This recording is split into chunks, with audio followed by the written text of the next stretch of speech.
You must be the ones tasked by the Academia with renovating Aru? That's right. Good afternoon.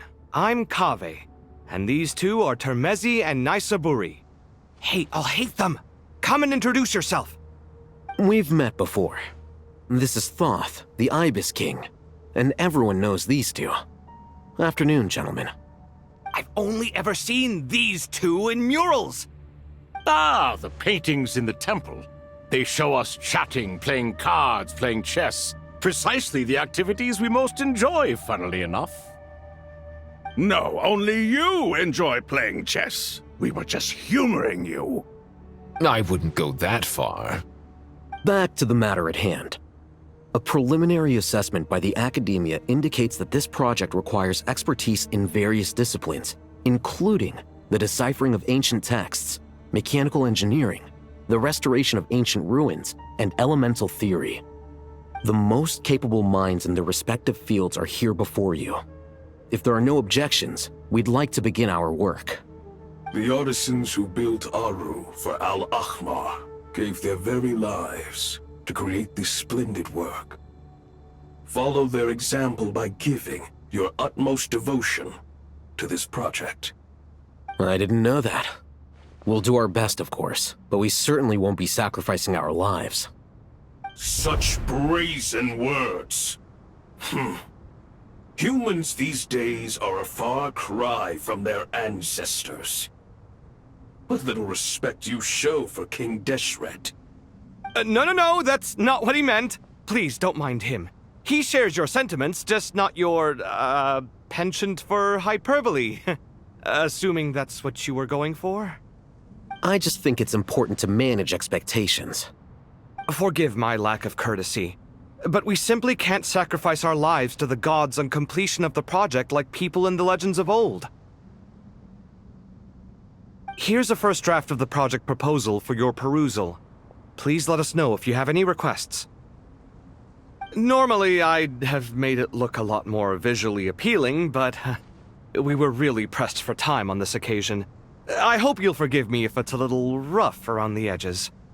Naturally. If my fellow ministers deem this meager display of respect sufficient, I suppose I can consider agreeing to their proposal. Why are you so preoccupied with the ostentatious displays of respect to Al-Ahmar? We should be trying to make things easy for them. You never know. We might have to rely on these young people to look after us in our old age. Exactly. This is Aru's mainframe. Be reminded to use it with great caution.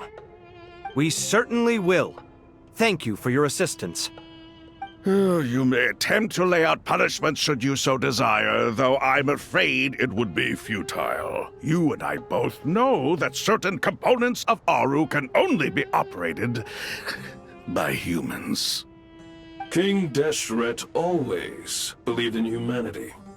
Still, the reason that Aru's modules are designed that way is not so much because he trusted them, but more because he was wary of you. Is that true? No wonder human artisans helped to build Aru then. He actually required human assistance to create his greatest work. Naturally. Have you noticed that the Goat King keeps giving superficial responses? It's like he's just going through the motions and leaving the real debate to his colleagues. He understands the art of perfunctory speech. That's what earned him his position as the Minister of Ministers. It seems the rumors about King Deshret being a poor judge of character are baseless after all. Excuse me for being blunt, but it sounds suspiciously like you're putting yourself on a pedestal and mocking me. You're mistaken. And while there's nothing strictly wrong with making every conversation about yourself, it's not exactly a positive tendency either. You? Whatever. I knew it'd be like this working with you.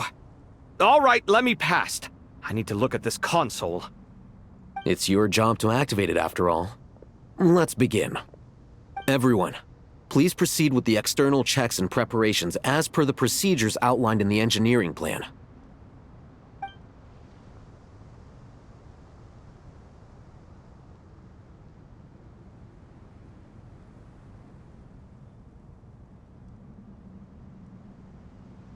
Hello there, youngsters. Whoa, the Ibis King came to life. What do you mean, came to life? I've been alive the whole time. You did say we could start our research, right? Are you having second thoughts now? I've reviewed the proposal. The work you're planning to carry out on this grand device is ambitious in its scope. You have ample confidence in your abilities, I take it? I wouldn't say I'm feeling hugely confident, but given how bad things are, I'd rather at least try something than sit around waiting to die. You are the top scholars of your day. I trust you are aware that there are countless links between Aru and the Akasha? Aru and the Akasha? But I thought the Akasha was the Academia's greatest technological accomplishment, created years ago by the Dendro Archon to help her people access knowledge. And you too? Do you not know either? You've read the instruction manual, right? You tell them. An instruction manual? The Akasha has an instruction manual? The Dendro Archon is a kind and thoughtful god indeed. It used to sit on a shelf in the corner at the House of Dana. Not the most popular read.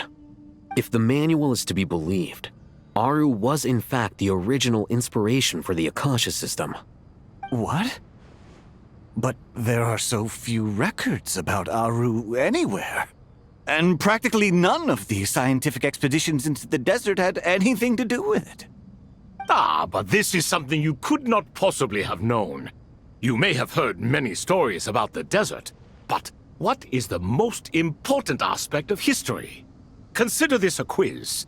Anyone from Vahumana present? I'm from Vahumana.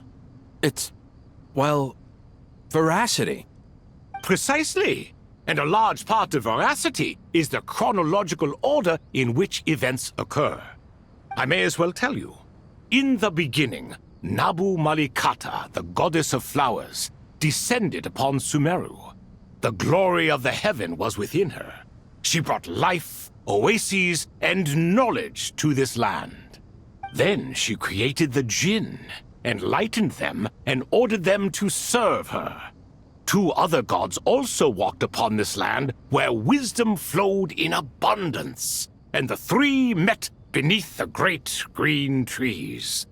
It was the first and greatest alliance.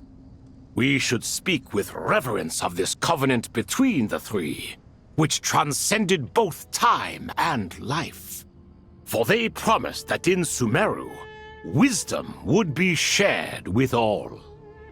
All the great changes in Sumeru's history began with the goddess of flowers. For King Deshret's sake, she pried into the secrets of Celestia, and for this was burned to ashes by the flames of wrath. So grieved was King Deshret by her passing that he lost all interest in state affairs and devoted himself instead to the knowledge that she had brought back. It was after learning of the technology from that floating island in the sky that he first conceived of Aru. And so, the Akasha was inspired by Aru, while the basis for Aru itself came from Celestia's technology. Well, if the two share a common technological origin, then connecting one system to the other is an entirely feasible idea. Unbelievable. Have you no reverence at all for celestial technology? No, I do, but there's no time for that. The schedule is too tight. Blame it on the deadline. Perhaps you could try coming up with our cutoff dates. You know what it's like having to turn around 5 different drafts in one day? I wouldn't wish it on my worst enemy. Yeah, also, Sir Ibis King, you don't plan on getting directly involved at all, do you? Yes, well, you strike us more as having come to give a popular science lecture. Or, wait, does this count as more of a first-hand witness statement? Neither. Anyway, this sounds like far too much work for me. Still, if Aru is so powerful, why didn't King Deshret use it for more ambitious ends? Because it was never fully completed. King Deshret had grand plans, but he perished before they could come to fruition. In the beginning, his wish was to create something that could rival the very world itself. The Lord of Flowers sacrificed everything for that ambition. What he desired, she bestowed, and thus was knowledge brought into the world. Her courage and sacrifice had to be honored with the most splendid of monuments, or King Deshret would surely have deemed it a grave injustice. And that monument, built from knowledge and technology, etched with a sacrificial and courageous love, even in its unfinished form, it deserves to be treasured. At that time, King Deshret said the following to the Lord of Dendro. Since we share an eternal covenant, I shall never be your enemy. Hence, the fruit of wisdom from the heavens is not to be devoured. Remember, it is not that I lack the power to become the enemy of wisdom. Yet you and she have taught me much and shown me kindness. For this, I cherish you both. In the end, Aru was only used to store a portion of the souls. It was but a primitive form of the masterwork the king had envisaged. His final hope for Aru was to return to the past, when she yet lived. So the point you're making is, King Deshret was both powerful and ambitious, and he only ceased his imperious ways out of affection for the Goddess of Flowers and the Dendro Archon. You could see this as an act of mercy, but you could also see it as the sentiments that lay between these three gods placing constraints on him. This was, after all, the foundation of the alliance between them. This explains why Aru was both a prison and a monument, and why the answer to the three questions was time. You have to be careful who you get involved with, or you invite all manner of misfortune.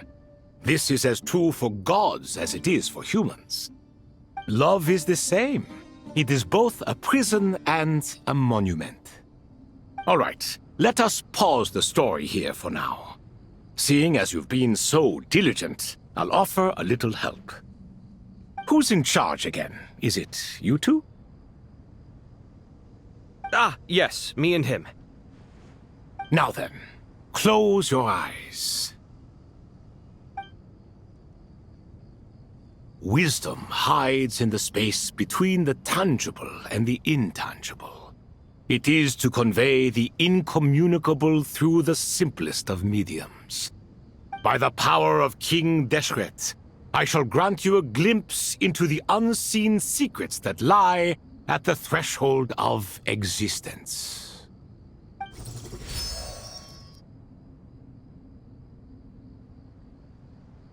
Where did this come from? Is it a new mechanism? It looks more like some form of externalized information. You've rendered it visible? Just as the Akasha allows you to access a greater range of knowledge, the power of our king permits one to perceive ingenuities that do not belong to this world. This is no ordinary mechanism. It reflects the internal structure of Aru. Whether you choose to increase or decrease, keep or discard. Come, use these to achieve the outcome you desire. Looks mechanical to me. Better let me handle it, just in case. But wait, how do I get up there? Turn around. So that's where the elevator is!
Obelisks were used to record important information in the ancient desert civilization. Hey, Alhaitham, there's some writing here I'll need you to decipher. I've sent it to your screen. Do you see it?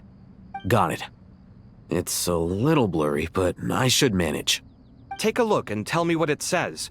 Oh, and I'll send any other similar text directly to you from now on. Let's start with this one. It's a variant of an older script. Herein lie verses written for the Yellow Sands. Looks like cultural information from the age of King Deshret. If so, I suggest you delete it. Words thrown together merely for fun. I had no idea Aru kept a record of this. Well, as long as you're certain that this is strictly private information, that's fine. It is unimportant. All right, well, I guess I'll start now.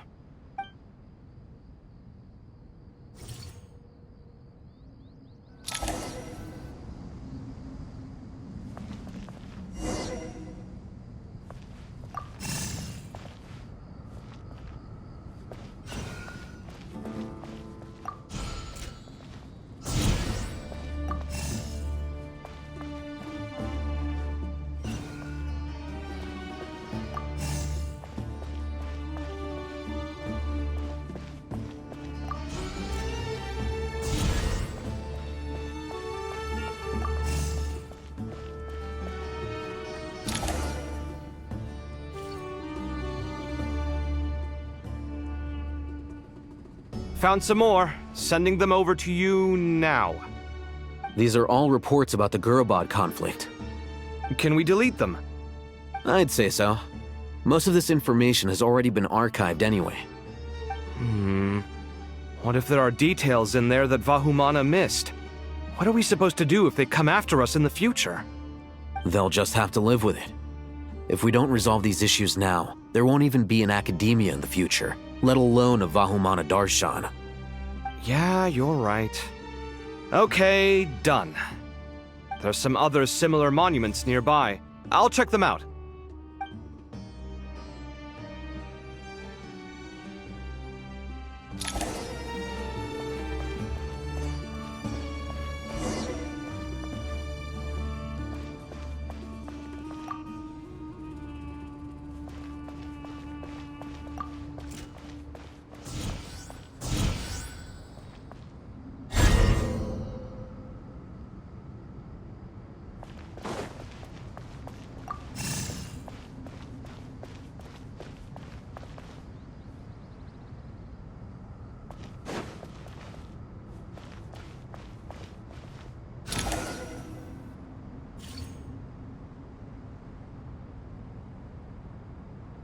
Another monument. Hold on.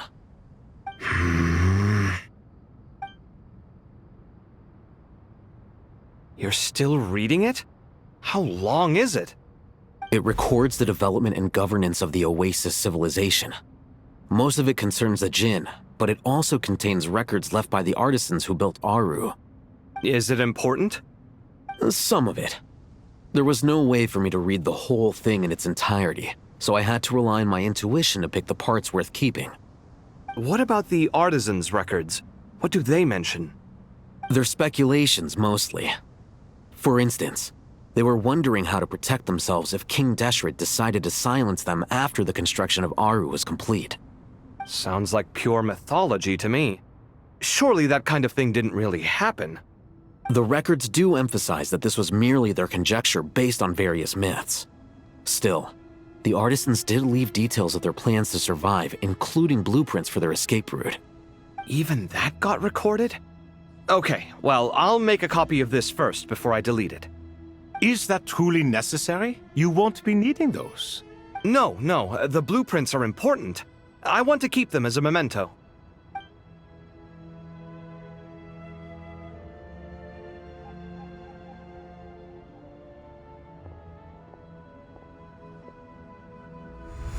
I think that should just about do it. It meets the requirements of the contingency plans, so we should be good. I gotta say, it's the strangest feeling. This cross between reality and the intangible.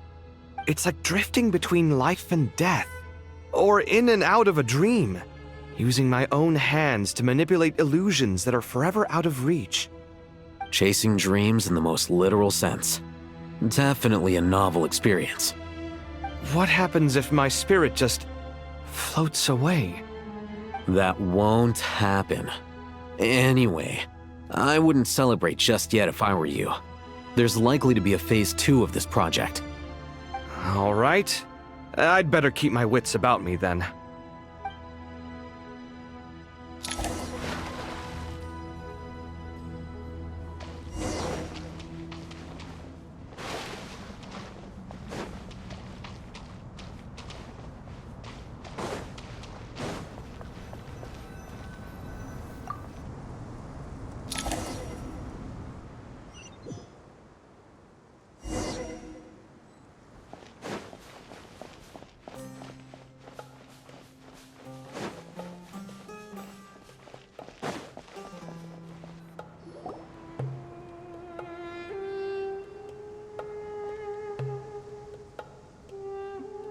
Traveler from afar, do you worry for the fate of Sumeru as well? Whoa! It's Sobek the Crocodile King! Greetings, Crocodile King. Please be at ease. I'm just here to chat with you about Lesser Lord Kusanali. Sounds like you really care about her. Yes, although to be exact, it is a mixture of both concern and curiosity that I feel. Speaking of Nahida, Paimon was wondering how she's doing. Wait a moment. What is it? I tried calling out to a pep, but there was no response. This can only mean that she is focusing all her energy on taking care of Lesser Lord Kusanali. All the gods who served King Deshret seemed super surprised to hear that a pep agreed to help Nahida. Guessing she made a bad impression on you or something. Are you aware of the history between her and our king? Then you are learned indeed. I'm glad to know that Sumeru has the support of someone like you. At the end of his life, King Deshret tricked the Dendro Dragon into swallowing him whole, leaving her to bear the torment of his sins. The Dendro Dragon despised King Deshret, yet he outwitted her. Rather than bringing disaster to the land, he chose to deceive her and thereby ensure his annihilation. An act that surely displays his love for humanity.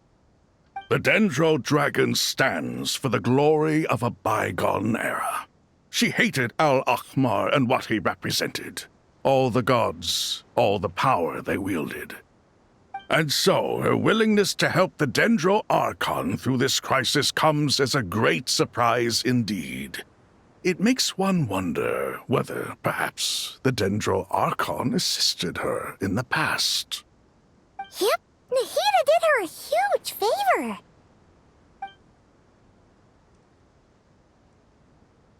So Lesser Lord Kusanali put an end to the Dendro Dragon's many long years of torment. As much as she loathes the Seven, a pep knows kindness when she sees it. No wonder she was willing to make an exception. Yeah, that's the sense we got from dealing with her, too. She is not incapable of coexisting with other living things. Rather, she actively chooses to avoid coexistence. And this despite the fact that she symbolizes life itself. How ironic. All of this being said, I wouldn't expect too much from her if I were you. Nothing will change her hatred towards humanity and gods. We'll keep that in mind. Anyway, how much longer do you think Nahida needs to stay with the pep? For all we know, the Fatui might still be in the desert. Just to be on the safe side, why don't we grab anyone who isn't busy right now and go look for her? I'm alright, Paimon. Huh? Was that Nahida's voice? It seems the treatment was effective.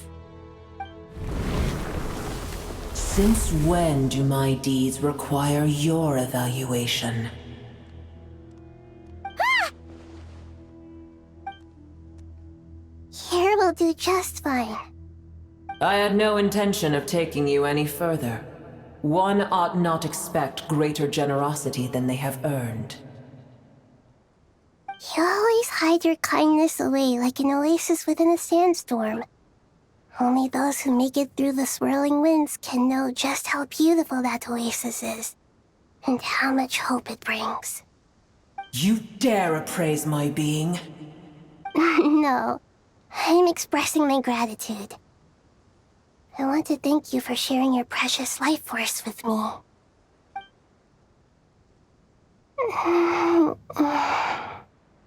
Awake already. You are more resilient than I thought. Pep. I feel much better. Thank you. Gods and their gratitude mean little to me. I would rather you give me your assurance that the situation with Irminsul and Sumeru's ley lines will be competently managed. If I suffer any ill effects from the ley lines, you, as the god of this land, will be held responsible. And you would not enjoy being held to account by me. I understand what you require, but I would assume this task even if you did not demand it. Sumeru is my responsibility. I must resume my duties as soon as possible. A farcical notion. God of Sumeru, I hope you realize how unextraordinary your strength is. And yet, maybe it is precisely what defines me. A god of wisdom is not meant to rule by force. Then hold steady. We go forth. Well, I'll be. Is that a pep? Do my eyes deceive me? Of all places, the Dendro Dragon has decided to visit the mausoleum of King Deshret? I see that after all this time, El Ahmar's menagerie of ministers remain as vile as ever. It's a pleasure, Dendro Dragon. Had you arrived but a little sooner, you might have attended a meeting of the Seven Pillars. What a nauseating thought. You are not the first insects I have had the displeasure of dealing with today. A swarm of them tugged on my tail on my way over. Goodness knows what hovels they crawled from. Why do all the creatures of this world remain so lowly after all this time? What did you do with them? I cast them away. What would you have me do? Keep them as trinkets? Boer, this is where we shall part ways. To be clear, I do not wish to see you or anyone else here ever again, unless absolutely necessary. Then I wish you peace as you return to your dwelling place. It matters not to me. Simply refrain from bothering me again.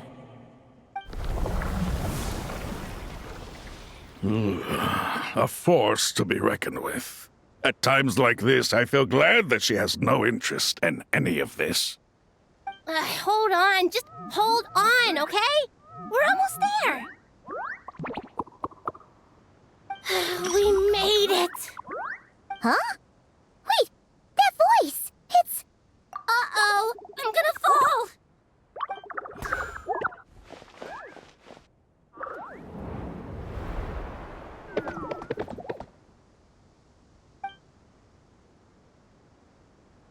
Well, that's a relief. A pair of safe hands indeed. The Dendro Archon's familiars. They are the last thing I expected to see here. Huh? Wait, what are the Aranara doing here? Don't you guys hate the desert? Obviously I was worried about the Dendro Archon. I've been supporting them with my Pari powers the whole way here. Oh, you seem pretty nervous. Is it because there are too many people around? Not just people. It's all these non-human beings, too. It's hard on them. I can't believe you made such a long and dangerous journey just for my sake. I appreciate your support so much. Thank you all. I'll have to ask everyone to wait while I help our new arrival settle in. Once I'm done, I'll gather everyone to discuss our next steps. Traveler, Paimon, shall we find a place for our friends to stay? Awesome! Well, first I have some questions. Okay, I think that covers everything. Thank you. We can get going now.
Hello, everyone.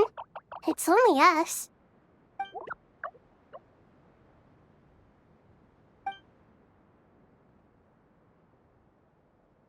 It must be very tough for you coming all the way out here, especially since you don't like the Voluka. Is everyone back in Vanarana doing well?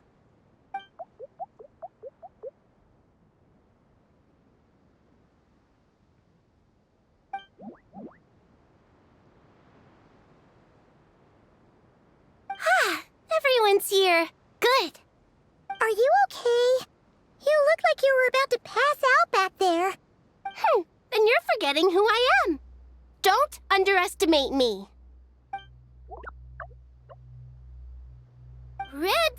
Oh, excuse me! Are you comparing me to Paimon?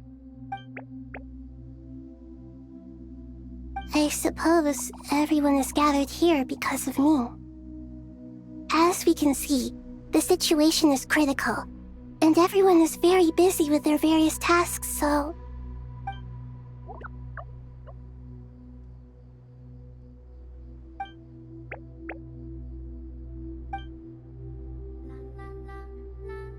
I can't thank you enough. Right now, we're focused on restructuring Aru, processing excess information, and helping restore everyone's confidence. I'm sure you'll find it all very straightforward. I can help too! Just let me know where I'm needed.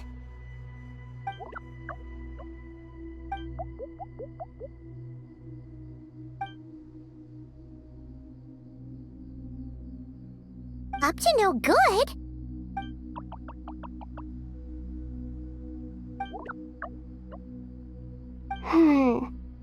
That definitely sounds suspicious.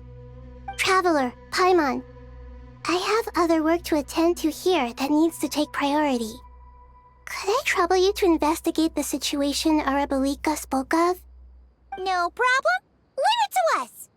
Thank you. I'm counting on you. There's one other thing.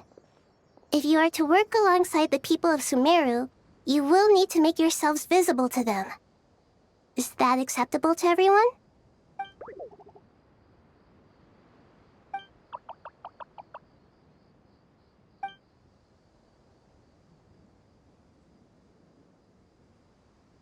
There's nothing to fear.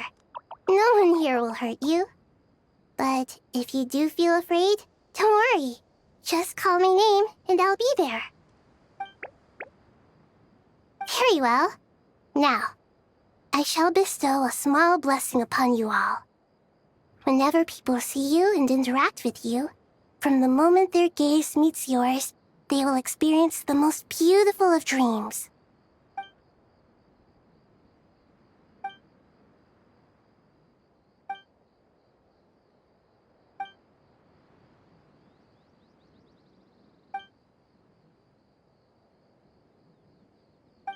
Do not fear. We will face it together. This too shall pass.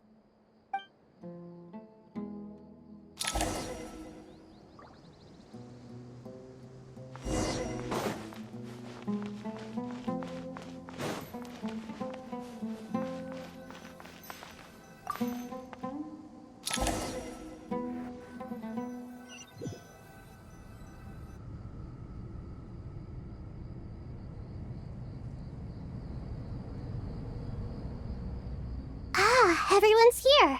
Wonderful. Dendro Archon, you're back. Are you recovering all right? You mustn't push yourself too hard. I'm doing very well. Thank you for your concern. I see.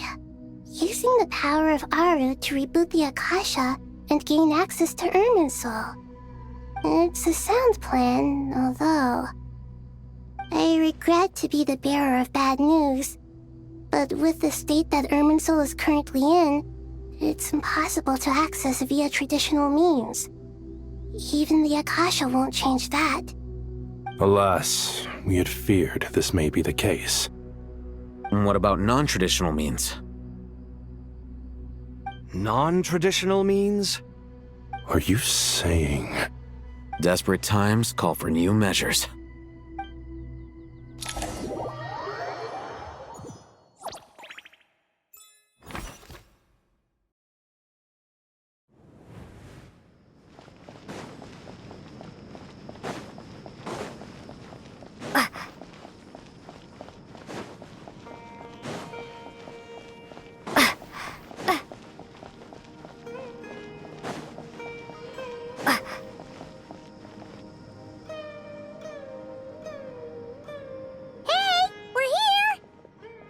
Ah, it's you. Is there a situation?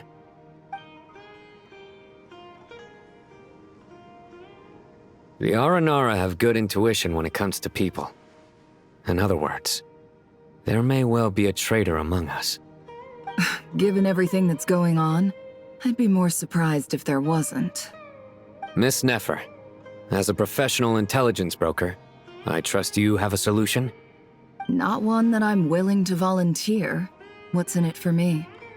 Let's say I'll treat this as a pilot project aimed at expanding your intelligence operations. Whatever business you're in, an avenue to demonstrate your abilities could never hurt. I like the sound of that. Glad we're on the same page. Given that you rarely set foot in Sumeru, practically no one at Caravan Rebot knows who you are. I take it you've read the files on everyone in the area? Yes. I also skimmed the list of evacuees, and am more or less up to date on where everyone stands. Any initial suspects? Limiting the scopes to males whose recent activity could be viewed as suspicious. I've identified 3 names. The Aranara saw 2 people talking, but currently we only have 1 suspect. The other person was probably just a messenger, and in all likelihood has already left Caravan Rebot. Everyone is heading for the desert per the evacuation order. Anyone willing to turn back at this stage is almost certainly with the Fatui. There's no way it was a spur-of-the-moment decision to act at a time like this. This spy must have been planted long ago. We need to smoke him out from wherever he's hiding. Sounds like you have the beginnings of a plan.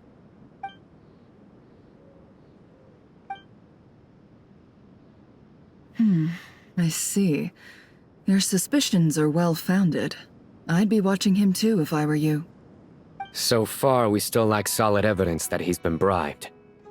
He hasn't made any recent purchases that would indicate he came into some cash. Then let's get closer to him to confirm before we make our move. I can handle it.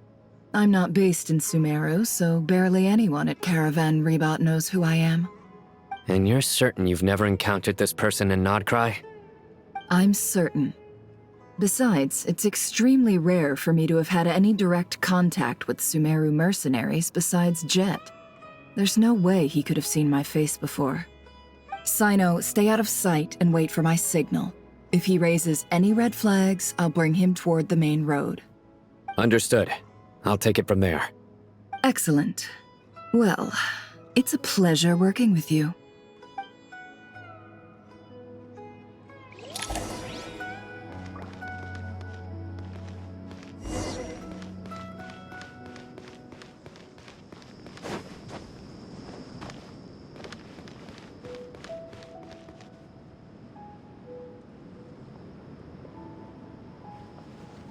Darker skin, scars, frequents the desert, and has ample combat experience.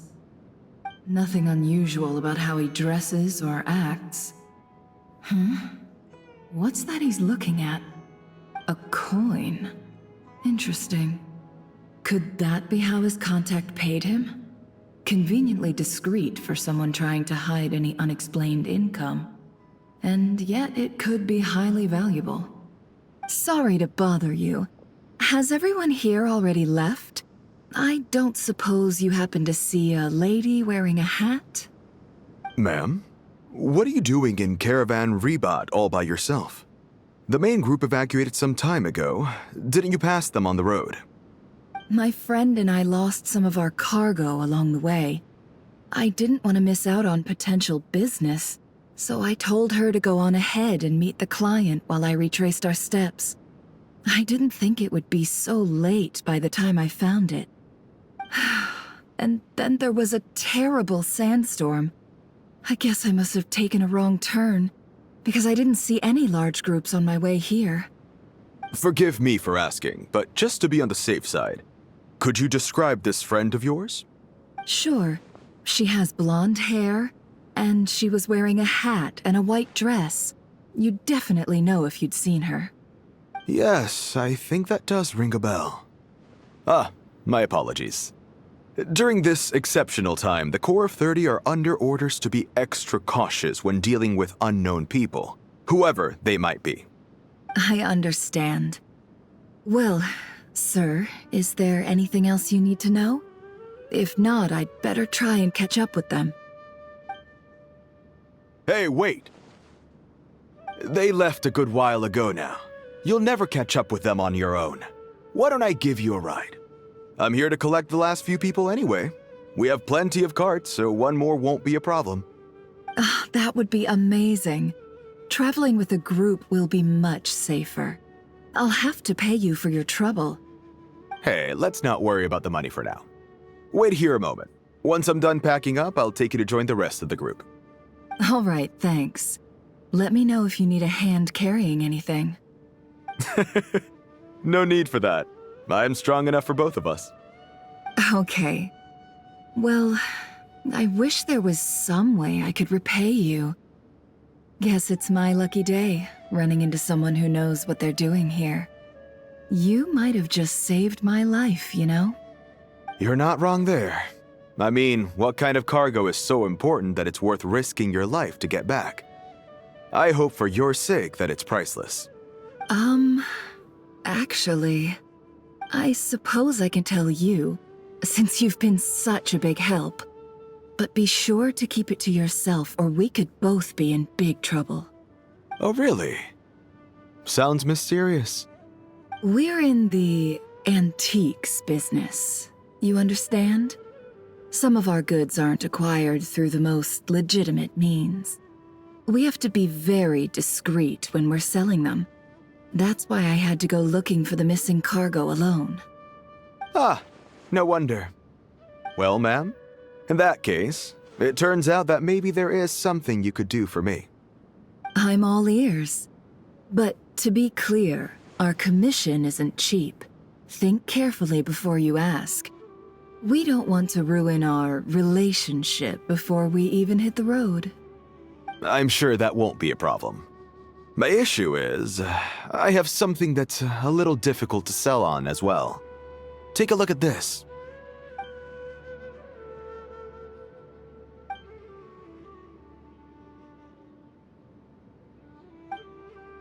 Pure gold. That's quite something. How'd you come across it? Dig it out of some ancient tomb? If you look hard enough, there are many treasures to be found in the mausoleum of King Deshret. It has no distinct Snezhnayan markings. That'll be why he's going with that story. And he clearly doesn't want to arouse suspicion, so he's on the lookout for an opportunity to make a quiet trade. Surely you have an existing business partner. Won't they take it off your hands? I hope I won't be attracting the wrath of my competitors by helping you sell this. The shop I used to work with is having cash flow issues at the moment after losing some money. I'm under enough pressure as it is without having to deal with them. On the off chance anything went wrong, I'd never get my money back. I understand. Gold is the last thing that traders with cash flow problems want to see. Well, in that case, I think we can work something out. As it happens, I'm just about done packing. Shall we make a move? Sure. Let's walk and talk. This evacuation was a huge operation. They needed a few people to stay behind and tie up loose ends. And I ended up being one of them. You're lucky you ran into us in time. I certainly am. I don't know how this happened. One thing led to another, and look how it ended up. I just hope our client doesn't get spooked and cancel their order. Fingers crossed.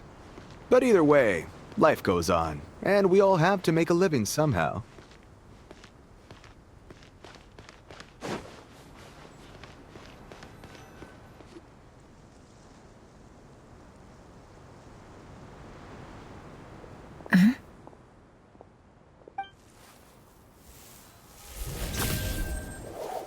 Hands where I can see them.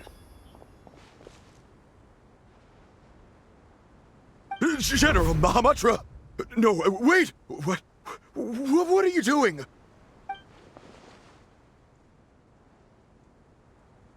This is the coin? Good. Sadly, you won't have the chance to spend it. Nicely done. Looks like Sumeru's Matra are a well-oiled machine nowadays. Unmarked gold coins are quite difficult to trace.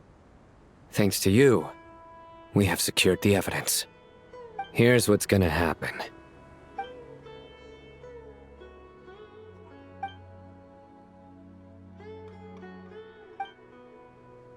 Southeast from here, leeward side of the hill.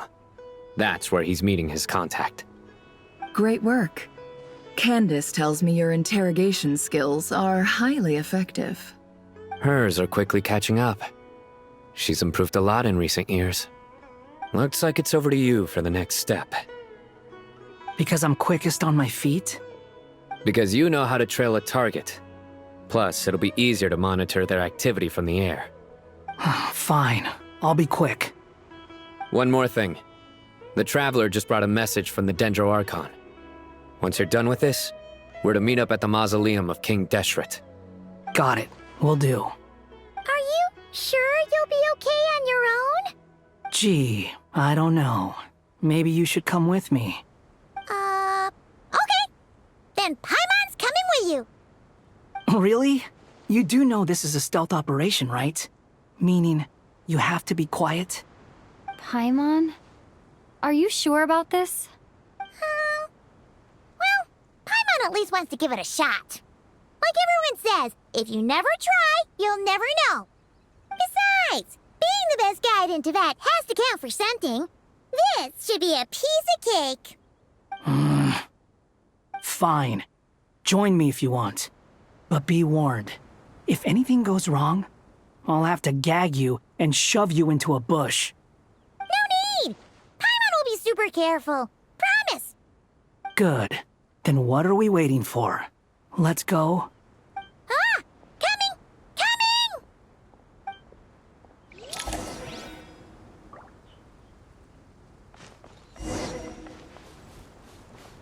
Quit following me.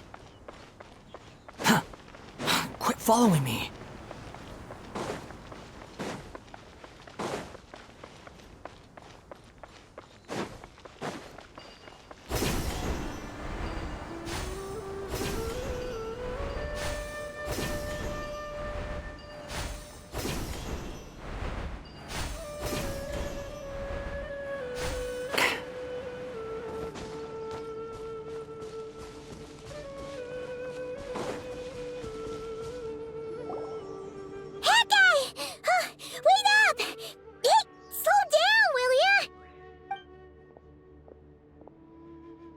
We're here. Now we wait. Okay, yeah, cool. What's on your mind, Paimon? Huh? Oh, nothing? I thought all you cared about besides being a guide was food and sleep. Why the sudden urge to go on a dangerous mission? What's that supposed to mean? Paimon's been on plenty of dangerous missions before. But never on your own. You hardly ever leave the Traveler's side. Just saying. I'm kind of at loose ends right now. So if you did want to share, I suppose I'd have to listen. If not, suit yourself. Makes no difference to me. Hat guy? Do you think Paimon is useless? What? Where's that coming from? When we were in nod-krai, Paimon suddenly realized something. Even though Paimon's with the Traveler every single day, whenever we face real danger, she can't do anything to help. Paimon doesn't get like this very often. She just got really scared when the Traveler got kidnapped that time. What if she never came back? What would Paimon do then? And the more Paimon thought about it, the more useless she felt. But Paimon doesn't want to be a burden. Paimon wants to be a friend who's actually useful. Does that make any sense? You know, that feeling of just being completely useless and... Oh, Paimon probably sounds so ridiculous right now. You asked the right person. Boy, do I know that feeling. Oh, hat guy. I'm not gonna try and encourage you. What I will say is this. When you start doubting yourself, you have two choices. Give up or change. You have to make the decision to move forward. Otherwise, no amount of consultation from other people is gonna help you. So ask yourself, what do you want? To get stronger? To learn more? Whatever it is, go do it. You won't have any regrets if you can at least say that you tried. Oh, all right. Something's not right. Shouldn't they be here by now? Paimon, is it just me? Or is it a little too quiet around here? Should Paimon take a look? We'll give it another hour. If nothing happens, we head back. Okay. How strange. We've been here for ages. Where the heck are they? Have we been stood up? What is it? Did you think of something? Something feels off about this whole situation, but I can't quite explain why. We know for sure that the guy Sinocot had something set up, yet somehow his contact is a no-show. So, either the handler got caught, or, more likely, they decided to cut our guy loose. But how would they know to do that? Wouldn't they at least send someone here to check things out? That's the problem. They couldn't possibly know what's happening here. Unless... This feels all too familiar. Come on, let's head back.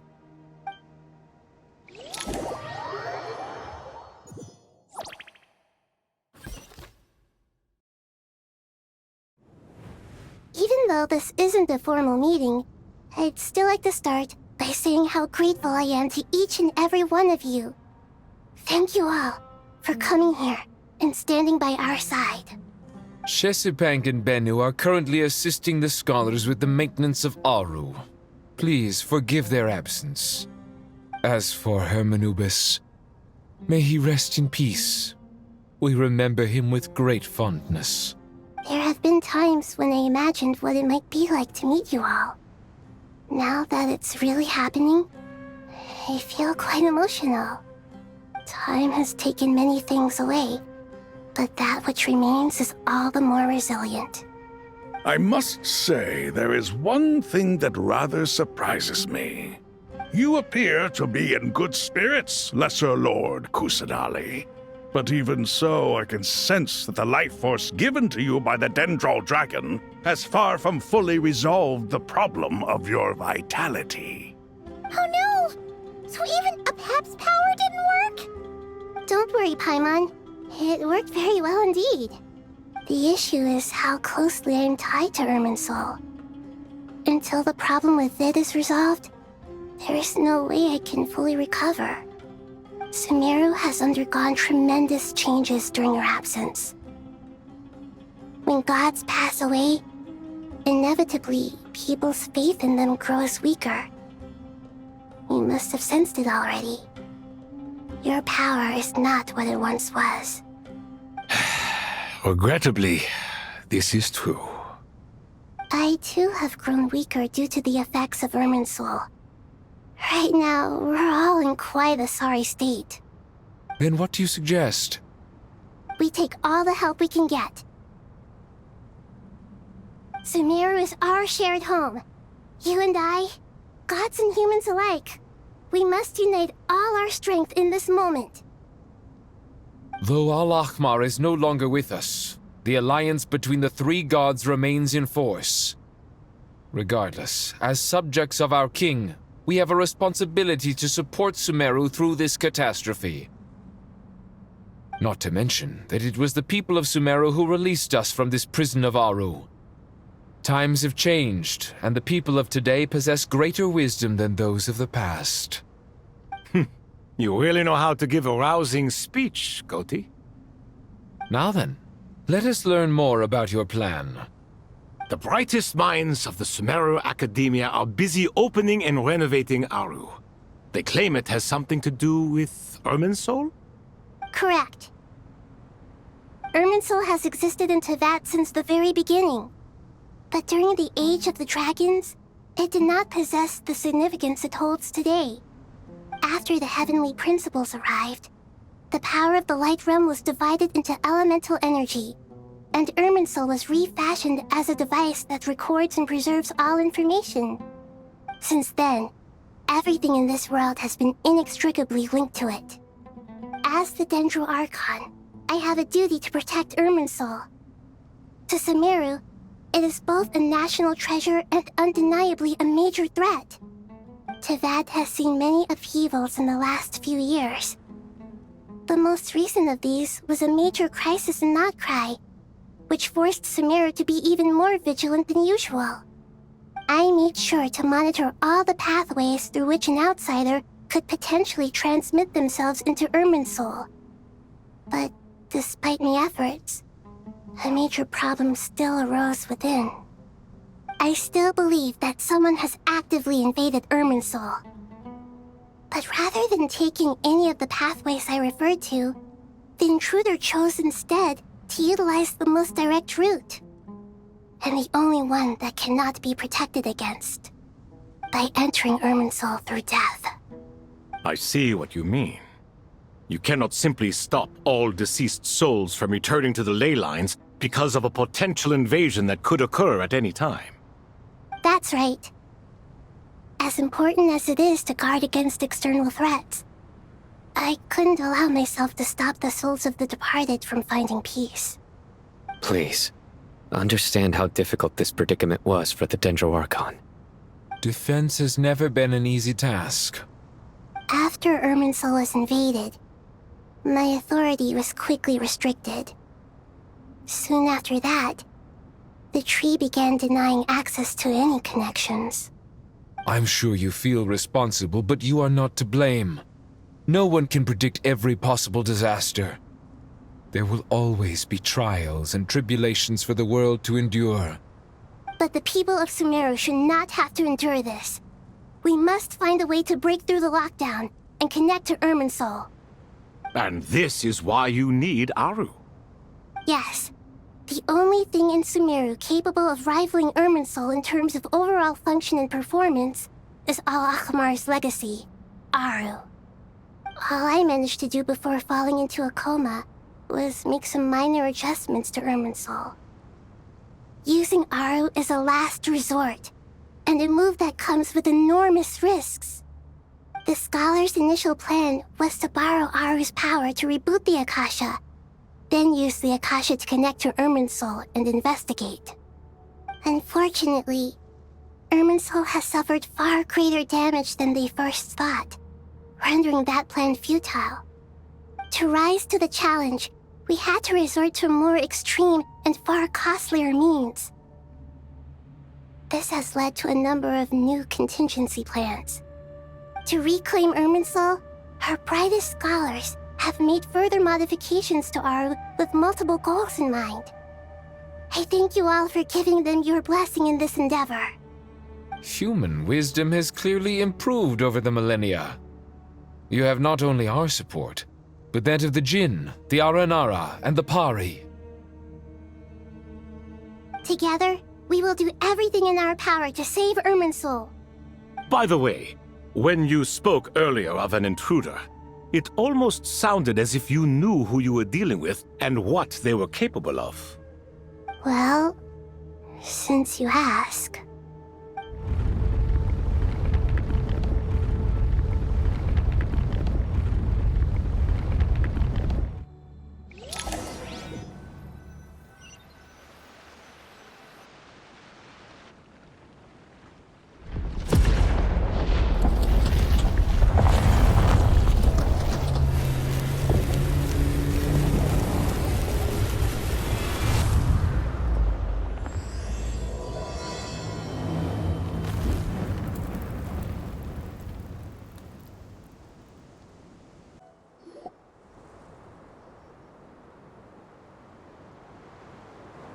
Master Tainari!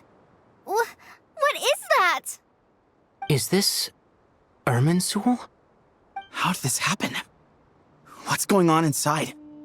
Luckily, we managed to evacuate everyone. What in the world was that? That was terrifying! Oh my.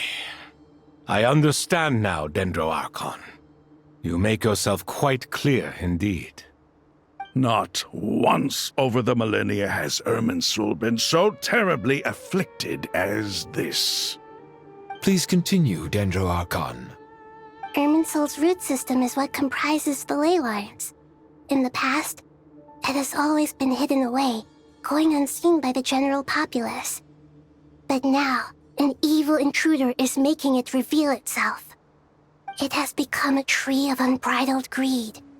A clear sign that a deranged experiment has advanced to a new stage. Blasphemy. From where I stand, an experiment in the name of blasphemy sounds rather improper. But if we are to honor Dottore will, this is what we must do. The birth of this tree proves to me beyond doubt that this incident is connected to him. But to explain the situation in full, there is someone I need to tell you about.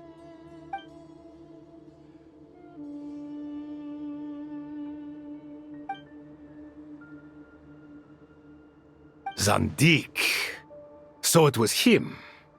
I saw him in the desert once. A man of supreme arrogance. So this is where it has taken him. But didn't Dottore die in nod-krai? How is he still able to do all this?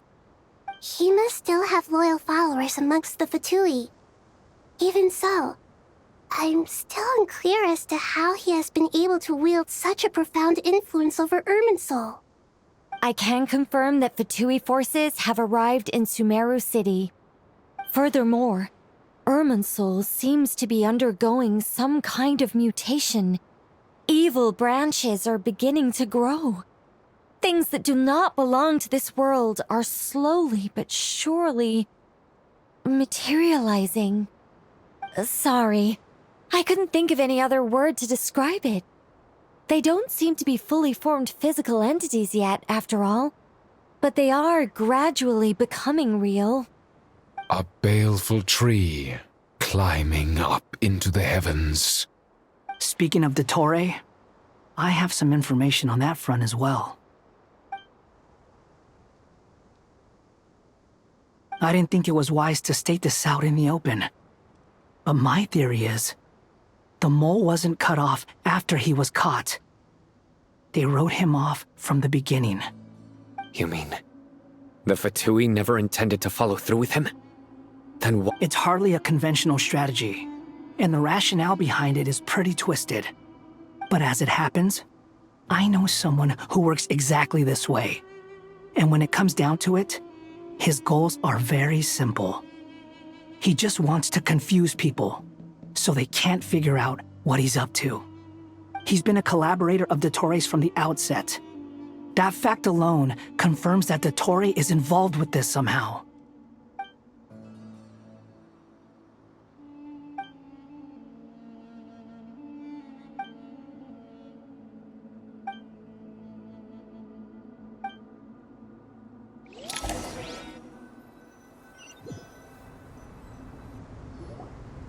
There is still much to be done. Everyone, please remember our core strategy. As per the discussions, the following groups must act immediately. Mr. Alhaitham and Mr. Kave, the next phase of the Aru renovation project must begin right away. Godspeed to you both. We'll give it everything we've got. The plan looks feasible, but the implementation will require certain resources. General Mahamatra Sino and his team will help to procure the materials required for modifying the terminal. No problem. I've already spoken with Sethos and Hat Guy, and they've agreed to assist me. This kind of thing is best left to the fleet-footed, right? Hat Guy? If it's efficiency you're after, we're the right people for the job. Following up on the elemental energy amplifier we discussed, Ms. Dory, I assume you're the one most familiar with the status of this project. Aside from the Dendro Archon, of course. Yep, that's right. Leave it to Lord Sangama Bay. Got it. Well, I'd like Madame Farazan, Kale, and Nicole to support Dory on the technical side. You can count on us. Will do. Rest assured, I'll take good care of Kale. Dia, Candace, and Nefer, you'll be in charge of negotiating between the various parties. I trust you remember our goal. You bet. We can handle it. Good.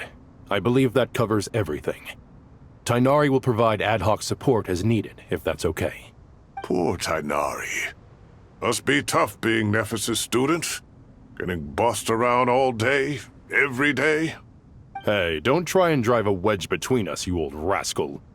All it says to me is that Master Nephis has faith in everyone's abilities. While I'm nominally here as backup, I doubt there will be many situations where my help is needed. Exactly. Finally, Traveler, you and I will head to the border between Sumeru and Natlan. Once that task is complete, I'll be asking some of you to accompany me to the Eternal Oasis. The Eternal Oasis? I thought that was just a legend. So it does exist after all. Regarding your trip to Natlan, under normal circumstances, a meeting between our two nations would be a far more formal affair. Unfortunately, Sumeru is all but completely cut off from the outside world at present. So regretfully, we won't be able to give the Pyro Archon Mawika the grand reception that she deserves. My apologies for the inconvenience.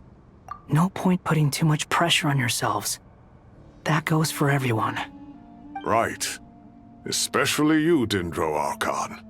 I'm sure you're still feeling quite weak. Don't worry about me. The Dendro Dragon's life force will sustain me. Plus, we'll be there every step of the way. Nahida will be just fine. Yes, I believe in myself. And I believe in every one of you. Well, time to get going.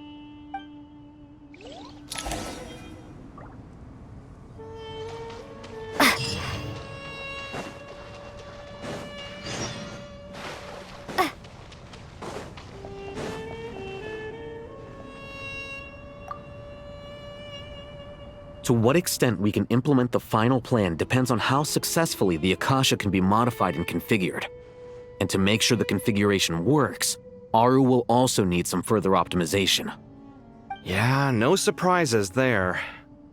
Once we roll this out, any Sumeru citizens who already have Akasha terminals can simply continue to use their existing devices. This still leaves us with a significant equipment shortage, though. Many groups of people were never issued Akasha terminals, including mercenaries, the desert folk, and many others. We'll need a supply of rare materials for the renovation of Aru and the production of new terminals. Right now, the best place to source these locally is from the primal constructs within King Deshret's mausoleum. Time is not on our side here. It's gonna be a race against the clock. The Aru merge and renovation project will have to be carried out by you two. Everything's riding on this, so failure is not an option. Best of luck to you both. As discussed, General Mahamatra Sino and Mr. Hatguy will source the required materials. Mr. Sethos is quite familiar with the layout of King Deshret's mausoleum. With him accompanying them, things should go quite smoothly. I have every confidence. In the meantime, we may as well take a breather. Makes sense. There's not much we can do until the materials arrive. Get in formation and stay close. What is this, boot camp? Knock it off. It's just Sino being Sino. You know what he's like. Everyone clear on our mission objective. Look at the excess primal constructs, dismantle them, and extract the required materials. And King Deshret's 7 pillars agreed to this? If they're just sitting there doing nothing, we might as well put them to use. Thoth's words, not mine.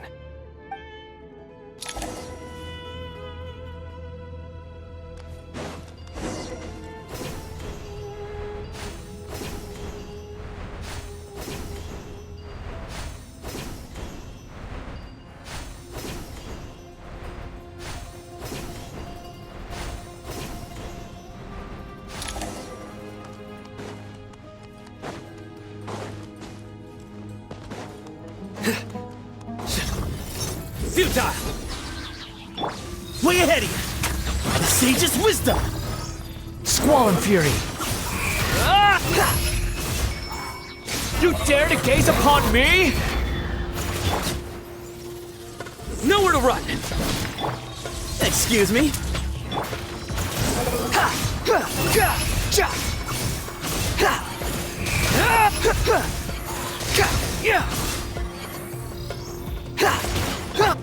Futile! Give me some space.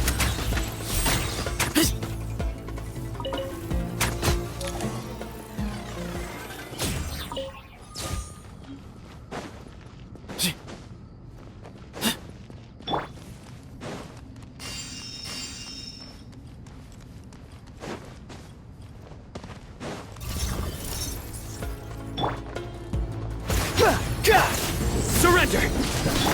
Excuse me? Glory to Al-Akma! Through me, justice is served!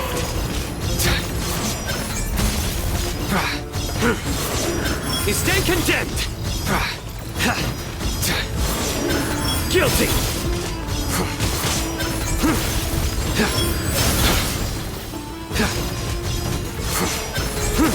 Your penance is due! Wretched vermin! Nowhere to run! The wind rises.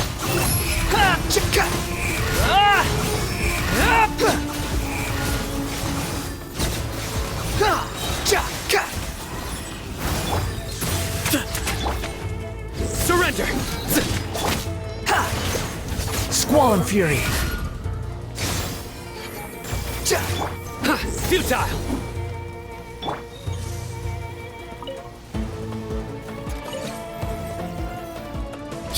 Way ahead of you! Nowhere to run! These devices should still be usable even though they're broken down. Let's take them back for the others to review.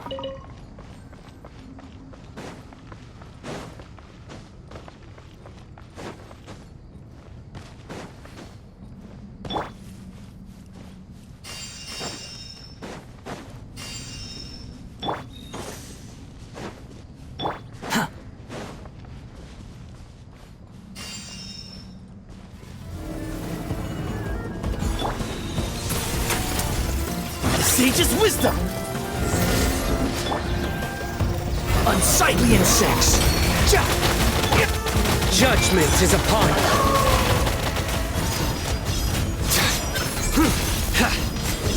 You stay condemned!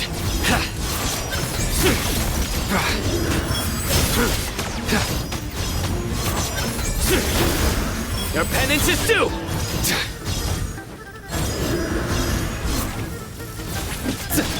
Excuse me? Glory to Al-Akmar! The wind rises.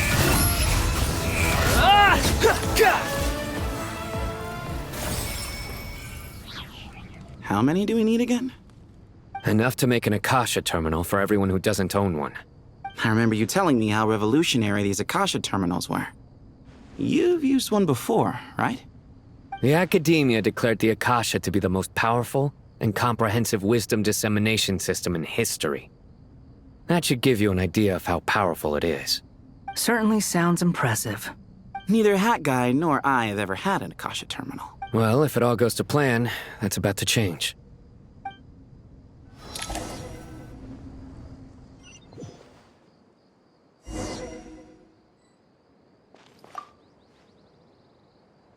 Oh, goody! Thank you so much for handling the delivery. What a long way it was. You've really outdone yourselves. I'm well aware what a bumpy, dangerous journey it must have been. Now, I would have loved to oversee the process myself, but of course, those of us who know the plan can't leave the mausoleum. Oh, trust me, I'm patting myself on the back for my assembly work here. Simply flawless work. But will you really be needing all of this? According to our plan, yes, this is the quantity required. I have no complaints about the quality either. Only the price. So expensive. I heard you covered a lot of the funding out of your own pocket. Oh, that's an exaggeration.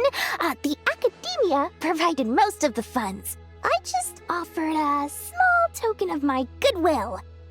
Of course, the real tragedy is how little profit I'm making on this. You know, it's a serious crisis when you can't even make money out of it. It's really quite a beautiful design. And I'm intrigued by how such a diminutive device is able to output the power of the Light Realm. Did you attend the lecture on Light Realm energy, Madame Farzan? I don't believe I saw you there. Of course I attended. I was just a little late, so I had to listen to the whole thing from outside the back door. Anyway, I have a perfectly good understanding of Light Realm, elemental and abyssal energy, as well as the relationship between the three. Good to know. Master told me in private that the conversion process between Light Realm energy and elemental energy involves highly classified knowledge that shouldn't be disseminated too widely.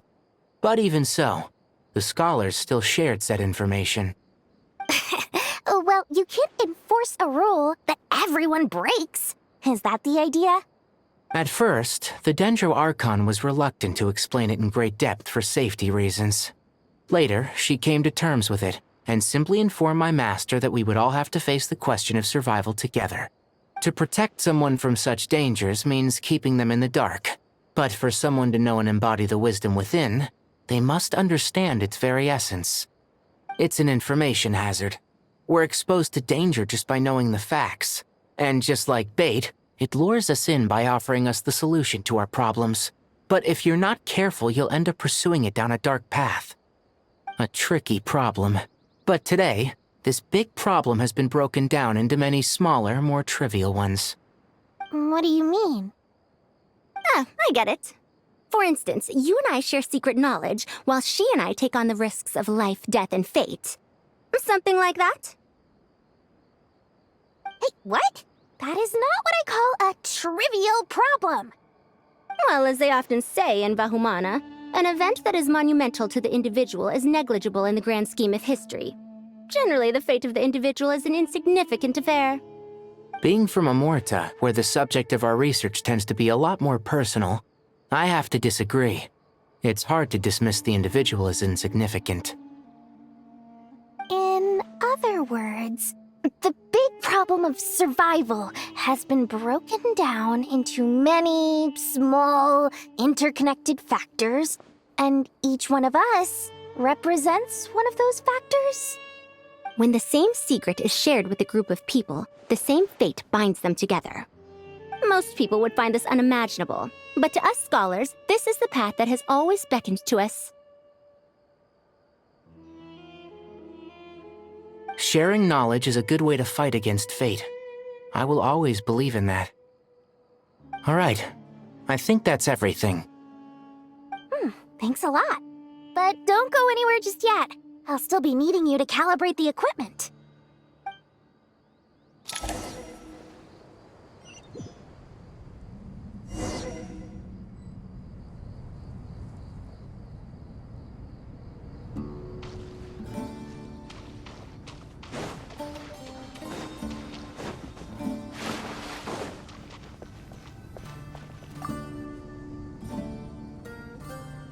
Okay, the materials are ready. We can proceed with the next phase.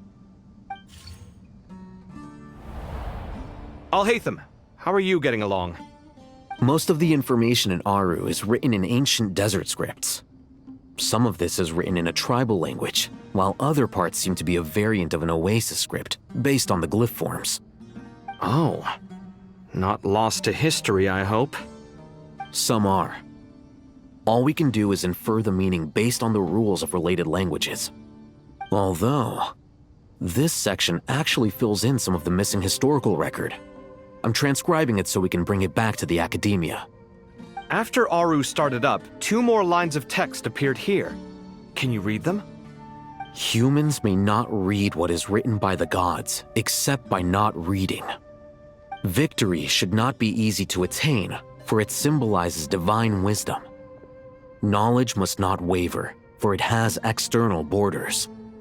Is this a clue to solving a puzzle? Or is it being symbolic? You can't read it unless you don't read it. Victory is wisdom. Knowledge is confined by borders. Wait, I think I've got it. It's a metaphor, isn't it? It's talking about... a chessboard.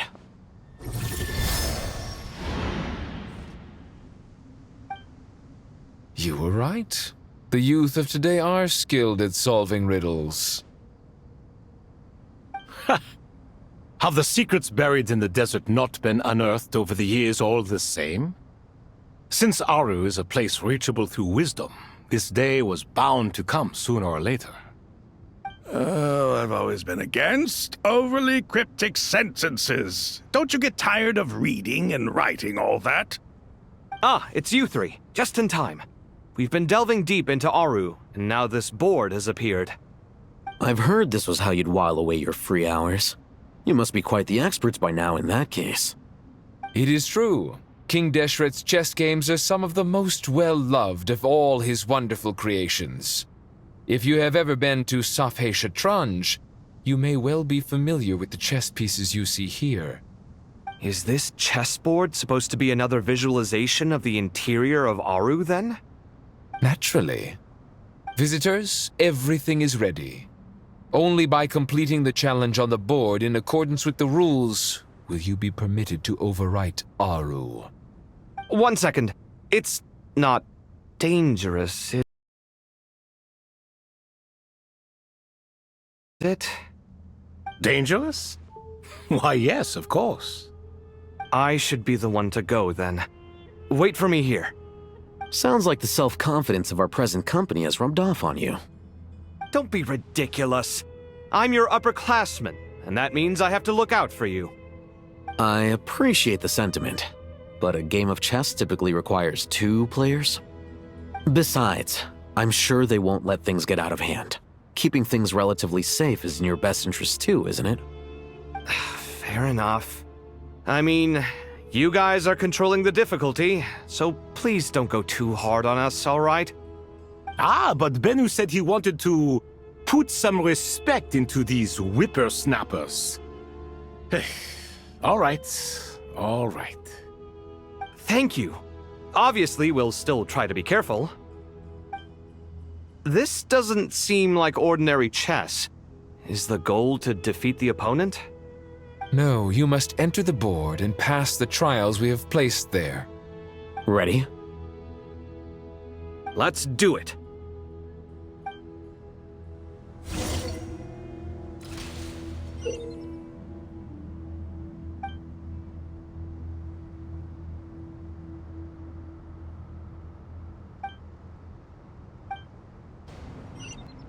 The first trial is posed by me. I don't think this is gonna stop us. Ah, but the key to this game lies in working together. Otherwise, you will be deemed to have broken the rules. Looks like it's up to me. Marak, can you open it?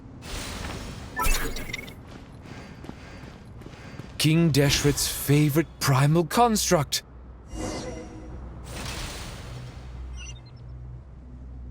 Now is the time for my trial. Now, don't be nervous. I'll make it nice and easy for you. Really? Thanks in advance. We appreciate it.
Ibis King, don't you think this all rather inappropriate?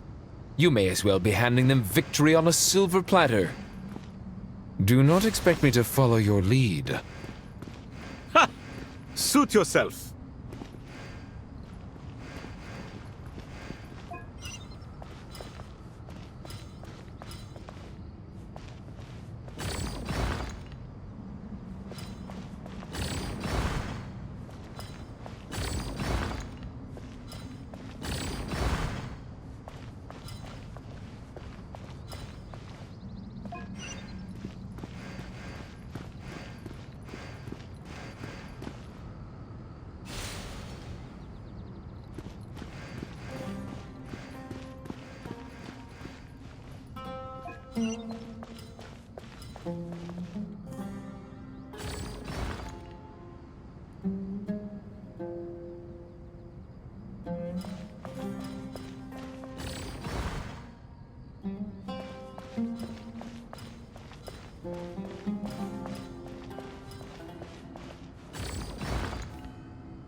Ibis King, don't you think this all rather inappropriate?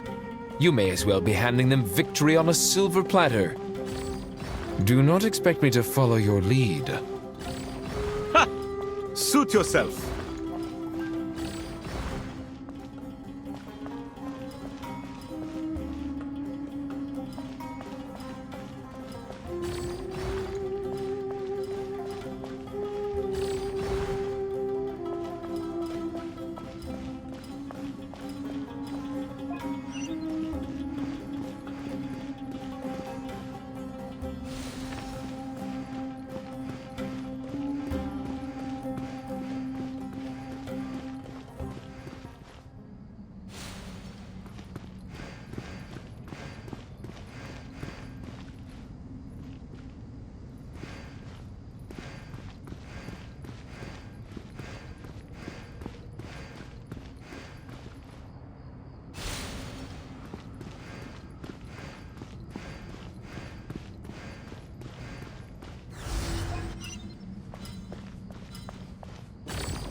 Done. Finally. It's over. But seriously, that was incredible! Standing on the chessboard felt completely different from standing on solid ground. And also... Oh, sorry. I'll save my thoughts for later. Thanks to the three of you for helping us out with this. Is it just me, or were you giving us quite a lot of guidance along the way? We made but a humble contribution. You lived up to our expectations. Bravo! Our aid was not given for naught. In addition to the existing functions, I'd like to ask you for another favor. Since Aru's interference shield can cover the entirety of the mausoleum, it should be possible to extend its range even further. Perhaps you can find a way. So, building upon the existing functions to... I'm with you! Imagine for a moment. What would the ideal outcome look like if this function were compatible with the devices? I agree. This is the best solution possible. Please, everyone, we beg you to help us. Me, oh my! Well, since you ask so very nicely, I suppose... Goti? Kroko? What do you say? Naturally. Time to go! Let's go find Ahita!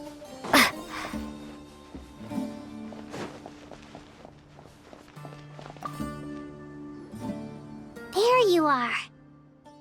Miss Nicole truly is an angel. She shows great wisdom in guiding others, and she has already sent word to Natlan on our behalf. She said that while the other members of the Hexen Circle are busy with important work, she is quite free, and she is more than willing to accompany the people of Sumeru for the entire journey. Oh, yes, Nicole, all right. Always super patient and loves to help everyone out. She's the best. She is. So kind and enthusiastic. Well, time for us to get going. Let's head out.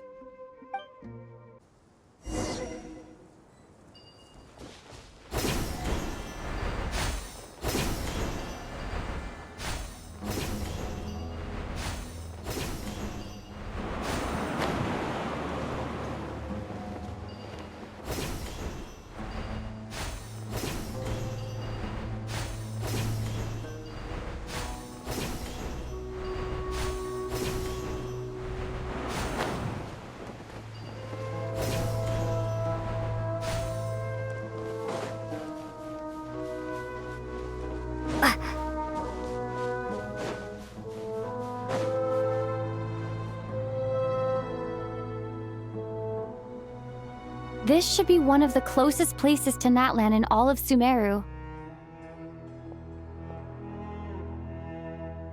There's the barrier Nicole and Nefer mentioned. It completely cuts this nation off from the others. But why? Why separate you from the rest of the world now, specifically? And if I'm not mistaken, Irminsul was polluted once before, wasn't it?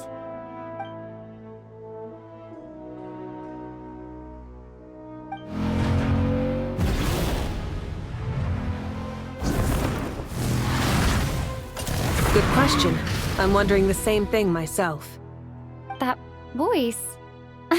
Muika, you got here pretty quickly. Hello, traveler. It's been a while. Hello there. Hello, Dendro Archon. Muika, I apologize for asking you to meet at the border on such short notice. I also apologize for not being able to greet you in person. The form in which you see me now is one carried by the Traveler. The real me is inside the mausoleum of King Deshret, and I am reaching out to you with my mind from here. Irminsul has been infiltrated by the Doctor. We must be on our guard, as he can spy on information in the world from within the tree. Fortunately, there is no record of the Traveler in Irminsul, and you are still within Natlan's borders. My records will be preserved in the Night Kingdom, rather than the ley lines. As long as the Night Kingdom remains disconnected from the ley line cycle, the Doctor has no way of knowing my movements. Exactly. So by meeting each other in this way, The meeting essentially never happened. No wonder Paimon didn't come. You were concerned that her activity would be recorded by Irminsul. The Natlanese have heard about the situation in Sumeru. With the borders sealed off, merchants have been forced to stop their shipments. It's pretty serious, and you're the ones bearing the brunt of it. I'd like to address the question you raised at the beginning. I can offer a brief explanation, although it will sound rather cruel. I don't reach this conclusion gladly, but Irminsul predates the Heavenly Principles. It existed long ago, when the dragons of Natlan were at the height of their power. So even when the people of Sumeru became ill because of pollution, it was not a critical issue from the perspective of Irminsul itself. As long as it continues to function normally, the barrier will not be activated. But this time, the Doctor's invasion has directly affected the tree. That is what caused the barrier to deploy. The Heavenly Principles established a rule that when Irminsul is plunged into grave danger, a portion of power will be reserved to isolate Sumeru. That way, even if Sumeru is destroyed, the outside world at least has some time to catch its breath. We'd certainly need it. The Heavenly Principles created almost everything that exists in Teyvat today. To them, preserving the existence of the world and its inhabitants takes priority over protecting Sumeru. Meaning, protecting Sumeru now falls to you. Yes. My own power may be limited, especially compared to yours. But that doesn't mean that we're just gonna sit around and wait for the end. If necessary, I will utilize any and every means at my disposal. Nicole of the Hexen Circle didn't say exactly what this meeting was about. But after hearing everything you've said so far, I think I can guess where this is going. That's right. Nahida and I discussed it at length. We both know how presumptuous this is, but... You need the Pyronosis, don't you? Yes, you guessed correctly. Originally, I only intended to borrow it, but the situation is far graver than I foresaw. So instead, what I ask of you is to please give the Pyronosis to Sumeru. Why do you sound so nervous? There's no need to be shy. Surely a gnosis is pretty important to a god. I guess, but it's not as if losing it would suddenly render us powerless. But I'm sure you don't need me to tell you that. With all the nations you've traveled to, and all the gods you've met, you must have realized that by now. As far as I'm concerned, a gnosis is basically an elemental energy enhancer. But I don't usually use it. You know me. I like to think I'm pretty strong without it. Yeah. Not about to dispute that. So you see, you don't need to sweat it. Here, take the Pyronosis. Uh-huh? Just like that? Uh-huh, just like that. To tell the truth, I've always toyed with the idea of giving it to someone who needs it more than I do. I know you accompanied Nahida here to try and increase the chance of success. It's a good thing you did, because your involvement is one of the main reasons you've managed to persuade me. Are you sure about this? Handing over your gnosis just because of me? I won't try to quantify it, but trust me. Handing over the gnosis to Tumaini is far from the craziest idea I could think of. Besides, even if you hadn't come here personally, I think I still would have agreed to Nahida's request. Irminsul doesn't just affect Sumeru. It impacts all of Teyvat. I know all too well how difficult it can be to protect the things you care about. So logically, morally, or however you want to cut it, helping you is the right thing to do. You don't need to tell me the specifics of your plan. Where the Gnosis is involved, the tighter the secrecy, the higher your chances of success. Moika, my heartfelt thanks go to you and the people of Natlan. Don't mention it. But now for the hard part. How do I actually give it to you? The Irminsul barrier is right in the way. I have an idea.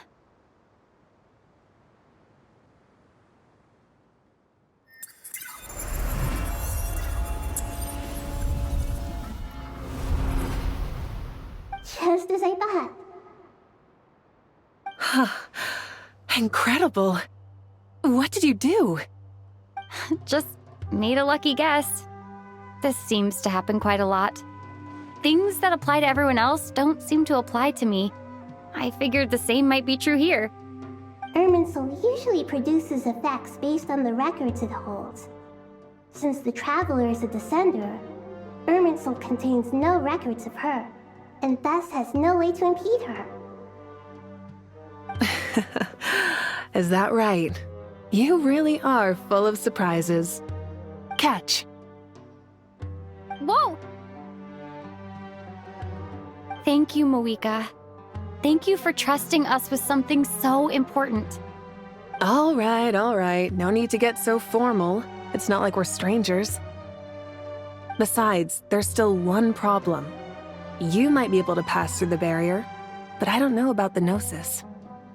Any other surprises for us, Traveler? Let me try something. I have the Pyrognosis in my hand. It feels strangely ordinary, not particularly heavy. And yet, this tiny thing symbolizes the mighty authority of a god. I need to think hard about my memories of Pyro. My memories of journeying through Natlan. All those important experiences I've had. The Gnosis disappeared. Traveler, are you alright? I'm fine. The Pyrognosis disappeared into my body, just like phlogiston. Maybe it resonates with you because you've mastered the power of phlogiston. You might not be recorded in the ley lines, but you're still our Tumini. Whew.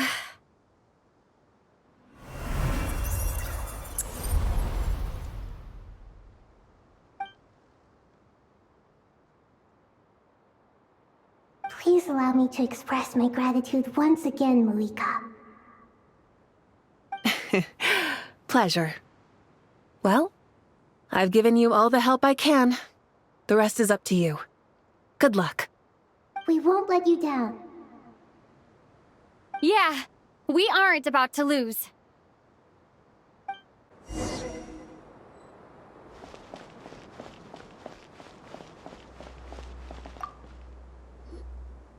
Traveler, Paimon, how are you feeling? Paimon's a teensy bit nervous, but only a teeny tiny bit. Seems like she's gotten way braver over the last few years, huh? Of course. After all the adventures you've had with the Traveler, I'm sure you've gained a lot of experience and grown as a person. I'm doing all right. What about you, Nahida? How are you holding up? With the negative effects of Irminsul, I'm a bit like a piece of fruit that's been burrowed into by hungry insects and left to rot. I'd be lying if I said it was nothing. But please don't worry. We all know what we're getting into, and we've prepared as well as we can. I believe in everyone. I believe in you. And I believe in myself. Stoking the fire inside oneself is certainly one way to live, but knowing when to rely on one's companions is also a form of great wisdom. I've been quietly learning little things from everyone, like plucking tufts of fur from a sumpter beast. Me too. With the constant traveling, I'm always learning and growing. That's the journey of life. I think there's someone else here who would share that sentiment. Don't worry about what I think. I was just passing by and happened to overhear your conversation. What are you talking about, Hat Guy? This is the top floor. No one passes by the top floor. Says who? You can fly just like I can. I would have thought it makes sense to you of all people. I don't know why, but I feel a little more relaxed now. It shows that you feel comfortable laying down your burdens in our presence. It means that Sumeru is a place you can trust, where you know we have your back. And we feel exactly the same way around you. That's what it means to be friends.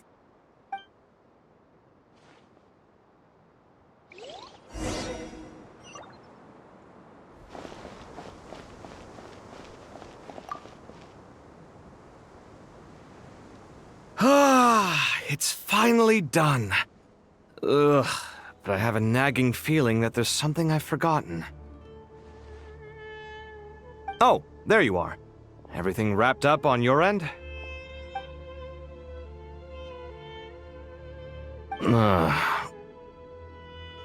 Okay, fair enough. That was a pointless question. We were working in tandem, after all. You must really be exhausted. Well, it's been a busy day for both of us. When work ends, you clock out.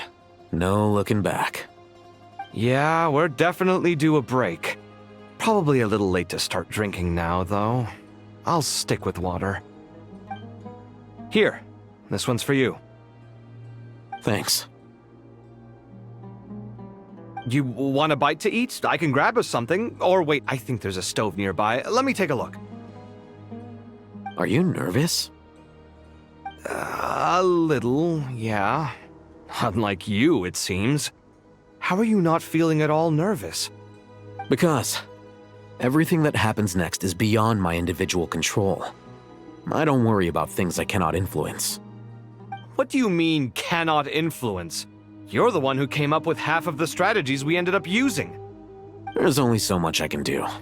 I was only doing my duty. Was it like this last time, too? You mean with Azar and his accomplices? Yes and no. The situation back then was easier to control, but we weren't as prepared as we are this time. So the enemy is stronger, but so are we. I still vividly remember the way you interrogated me in the library after the fact. Where were you when Sumeru needed you most? If your memory is so vivid, you might also recall that it was you who came looking for an argument. You're often the one who initiates these things, you know. I came for a conversation! I didn't know it was gonna turn into an argument! Anyway, at least I showed up this time. So, what do you think? What do I think? I think we're certainly better off for it. It's good having me around to help out, huh? Absolutely. As a citizen of Sumeru, you displayed a remarkable sense of responsibility in the face of disaster. Certainly feels that way. I just shudder to think how the world would have ended up if we hadn't gotten control of the situation. So, do you think this is what impending disaster looks like? The sky is so clear, and there isn't a whiff of decay or destruction in the air. It's hard to imagine that the fall of humanity could happen on an ordinary day like this. Awful things happen all the time. Sometimes people can stop them, and sometimes they can't. What you and I have done is increase our chances of stopping this one. Lofty ideals may provide no defense at all against nihilism, but perhaps little decisions can. Oh, nothing. It's nothing. I hope everything works out tomorrow. It will. As long as we stick to the plan, our chances of success are good. It's really strange. You're my junior, yet you always seem to act more like an upperclassman than I do. I think it's mostly a matter of temperament. Ugh. Walked right into that one, didn't I?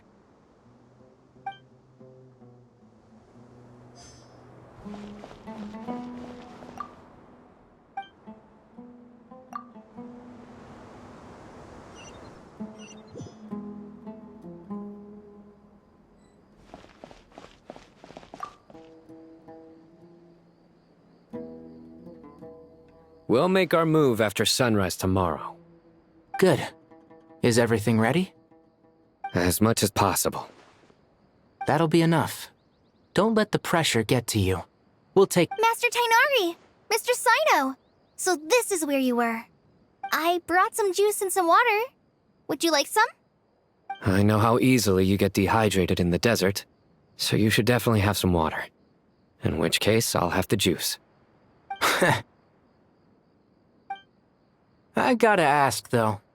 Who's on juice-making duty at a time like this? Madame Farazan said she was feeling a little nervous, so I told her about the automatic juicer my friend invented. She took it right off me and started making carton after carton of juice. A juicer? Did Sucro send that to you?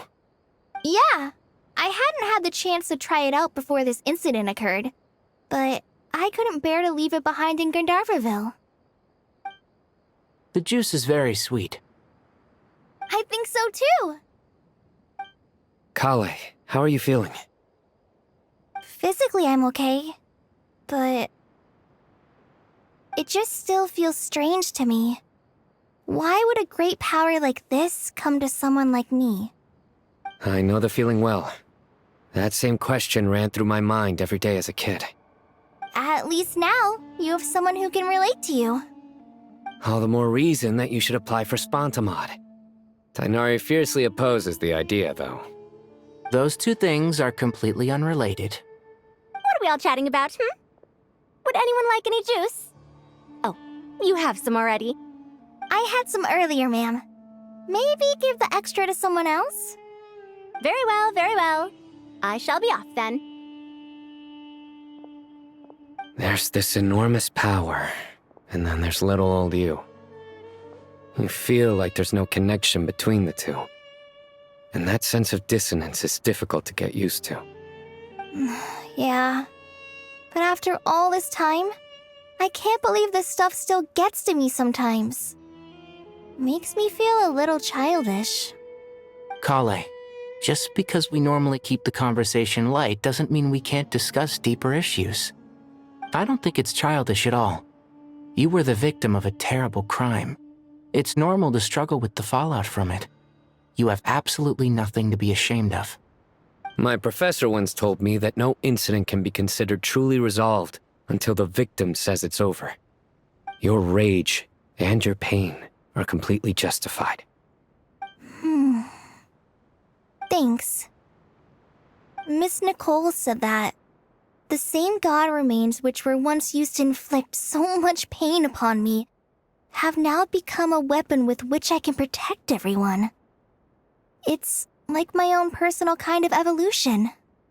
Every innocent person who's been hurt needs time to realize that it wasn't their fault. But it's all about to be over. Tomorrow, it ends for good. I don't know if you've noticed, but you rarely stumble over your words anymore, and your outlook has become much more positive. It's a big change from how you used to be. And since this isn't over, you can settle the matter on your own terms. It's time you seized back control. I believe in you. Yeah. Sumeru is my home. And it's so important to me. I have to protect it. No. I will protect it. And once you're done, how about you come back and apply for Spontamod? Stop it with the sales pitch, would you? Hey, excuse me. There are still 3 unclaimed cups of juice here. Why don't you take one each? Ugh, my arms are getting sore from carrying them around everywhere. Madame Farazan, why are you... Here, let me take them off your hands. Thank you, Madame Farazan. Drink up and enjoy my handiwork. I think I'm going to make something else now instead. Please, try to relax, Madame Farazan. Your nerves are starting to get the better of you. I know, I know.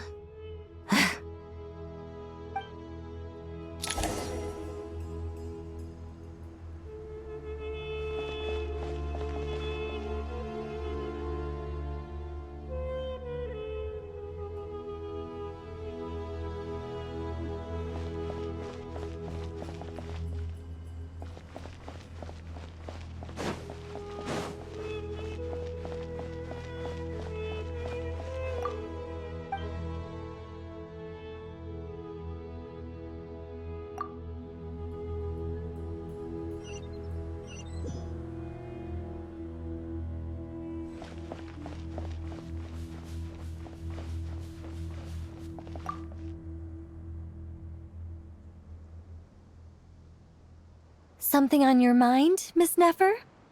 Nothing in particular. It's just... right now, the future feels strange and unfamiliar. But the future has not yet arrived. How can you say how it feels? Some people know that there's an impending disaster. Others remain blissfully unaware. Each group is imagining an entirely different future while walking towards the same one. But when they get there, they'll still find they feel differently about it. People are shaped by their circumstances. Different circumstances create people with different perspectives. I've always found the perspective of the Vahumana Darshan to be a particularly incisive one. Even at the height of the crisis in nod-krai, people held diverging opinions. But things are different this time. Indeed. Regardless of faith, gender, wealth, skin color, or eye color, everyone in Sumeru knows what will happen tomorrow. The world has never been an especially fair place. Yet now, against all odds, a moment of unprecedented unity and equality is about to take place. It's fascinating. If only my father could have lived to see this era. Era. To me, that term represents a much greater span of time. It can be an unsettling word. I would even say I'm afraid of it. Do angels even feel fear? Yes, at least I do. I fear the gap that grows wider with each passing day, and the never-ending flow of time. Time renders all memories insignificant and reduces all splendor to nothing. But those memories are the one thing I do not want to lose. You're very human in that regard. If angels draw too close to humanity, our wings burn away in the bright flame of awareness, and we fall to the earth. After spending so long among humans, I have lost much of my former glory. Maybe that's a good thing. You're more human than some humans are. I've been talking to Kale a lot in recent days. We seem to be in completely opposite situations. I suppose that makes us good case studies for comparison. Case studies for who? Myself, I suppose. After comparing the two of us, I suddenly discovered that I desired more than before. It was a gentle, pleasant sensation. Just as most people pursue glory and miracles, I too am pursuing miracles of my own. Guiding humans to make the miracles in their hearts a reality. That is my miracle. It doesn't sound so bad, does it?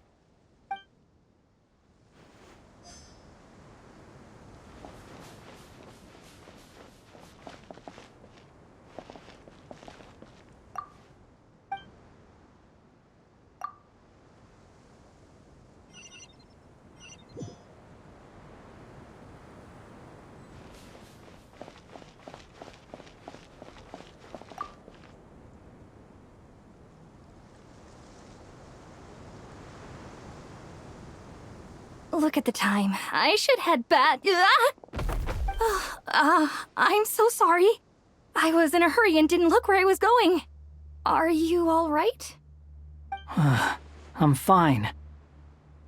Wait, you're... Have we met? Not exactly. I think we may have crossed paths by the house of Dana before. Oh. You're Hat Guy! From Vahumana, right? You recognize me? The clue's in the name, Mr. Hat Guy. Fair point. It's getting pretty late. What's keeping you up? I could ask you the same question. If I'm not mistaken, all the workload for the Ratawahis Darshan wrapped up a good while ago. Well, I have something of a background in Satyavada life, so I was helping the Dendro Archon make some preparations. But I must have lost track of time. Did you find the experience enlightening at all? Honestly, it was tedious and uneventful at first. But eventually, I think I did sense some profound truths. But they also brought a lot of suffering with them. I was told that I even shed tears while I was meditating, though I have no idea why. Sorry. I hope I'm not scaring you. Not at all. It just proves you're very accomplished in your research. Good night. I wish you all the best for tomorrow. Thank you, sir. You too.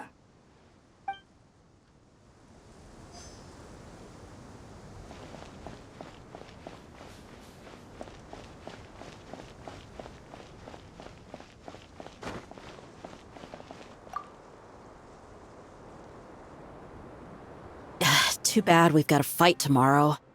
I could really do with a stiff drink. Let us pray instead. Prayer. How nostalgic. Lord Sangama Bay. Came to get some fresh air too, did ya? That's right. Actually, I was hoping I might run into you, Dia. I wanted to let you know that I've stocked up on that perfume you said you were so fond of. No, really? I'll take 2. Any chance of a friends and family discount? I knew you'd ask that. And I'm afraid to say that... Surprise! It's free of charge. That's very generous of you, Lord Sangama Bay. Does this mean you've made a fortune in nod-krai? Nope. Turns out it's not that easy to turn a profit there. I even ran some assorted losses. But anyway, that has nothing to do with why I wanted to give you and Dia a small gift. Remember that merchant caravan you two rescued in the desert last month? That was transporting my goods! No way! I had no idea that was your shipment.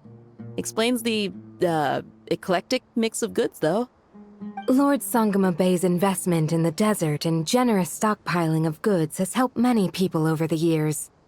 The shelters you funded especially have made life a little easier for the children and the elderly. Wait, how did you know about that?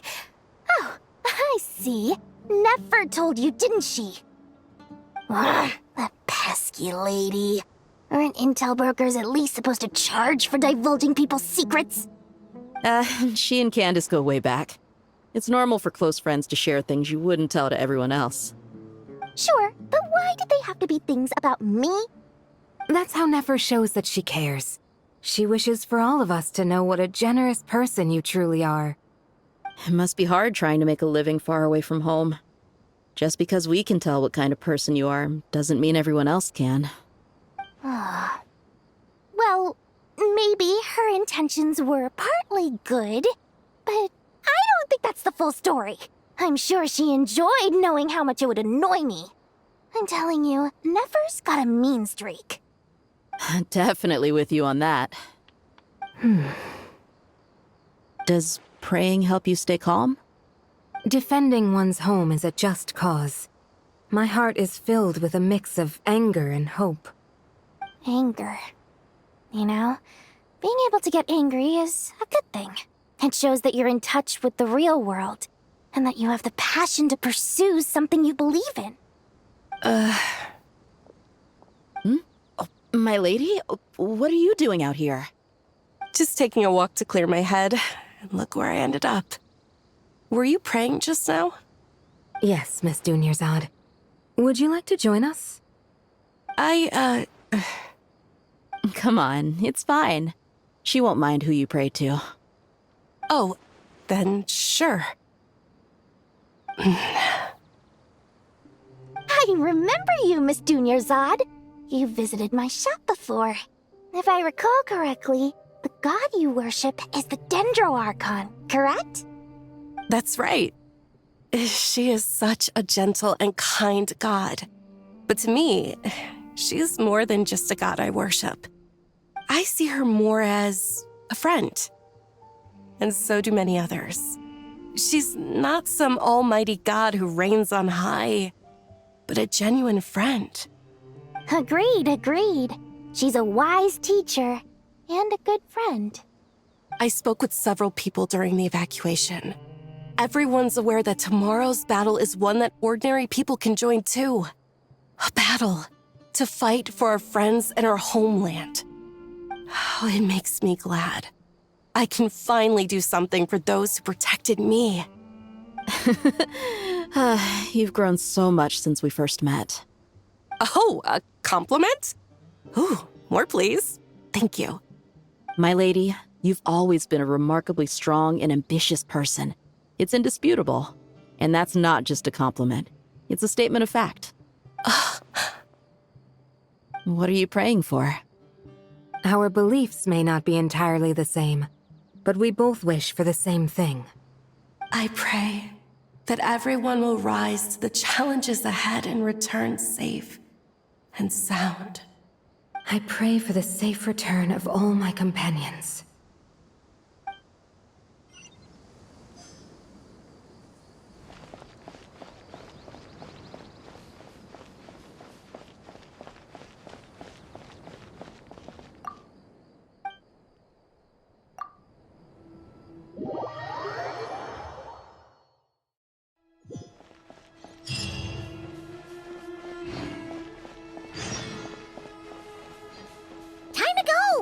Let's meet the others at the mausoleum of King Deshret.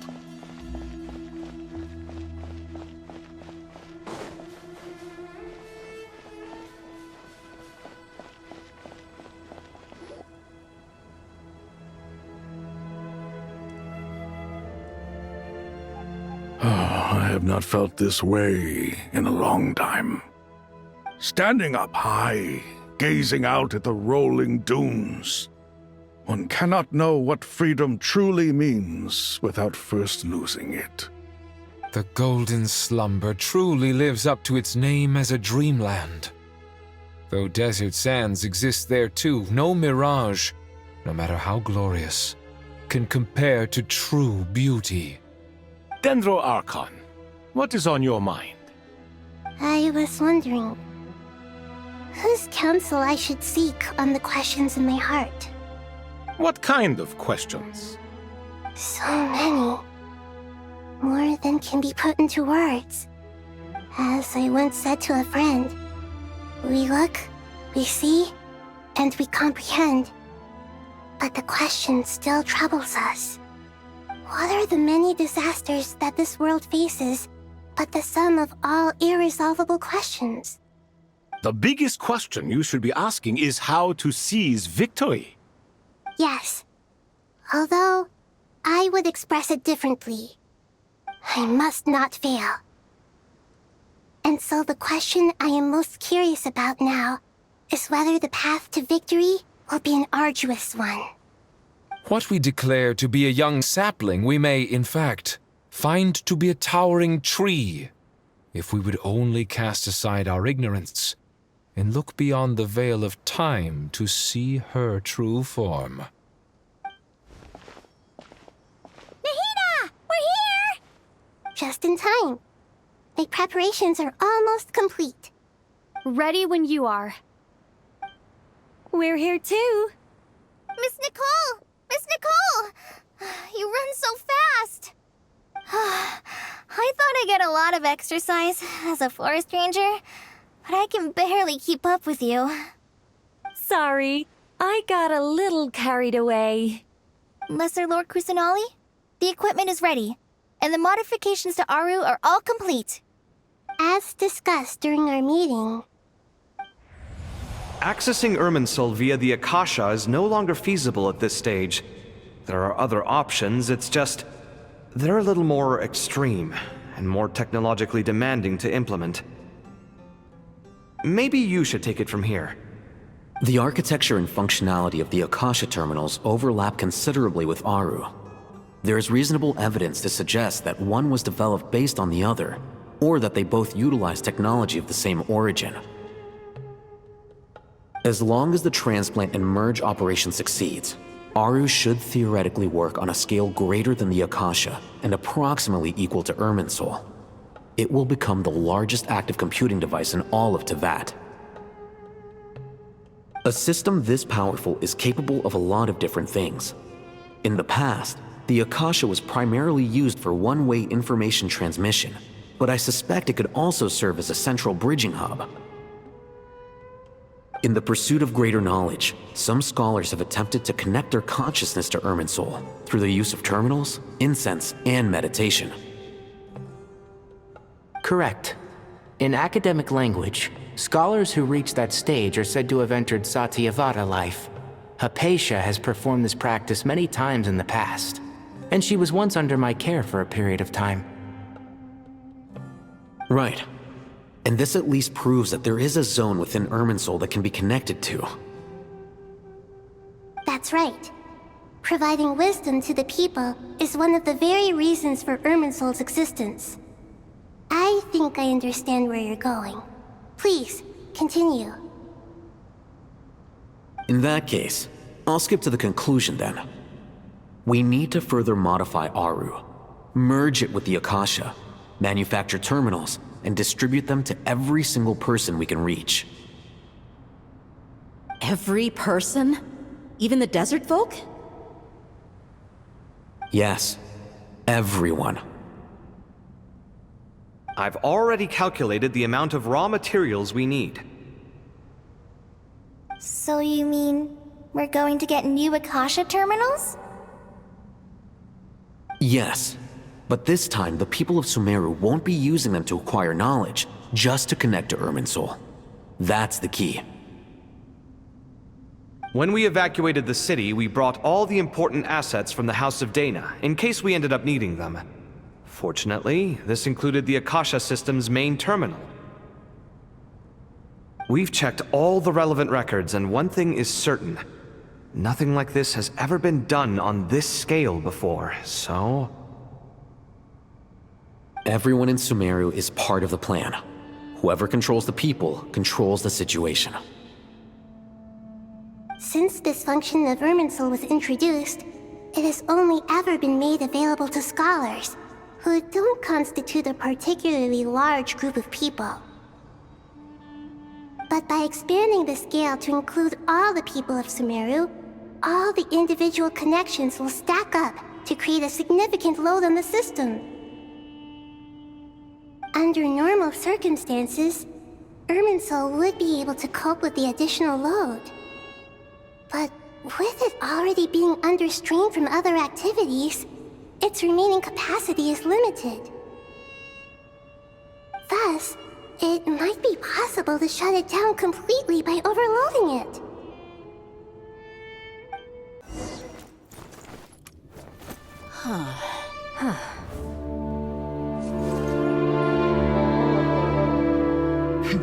Counting down. 3, 2, 1. Are you ready? Ready!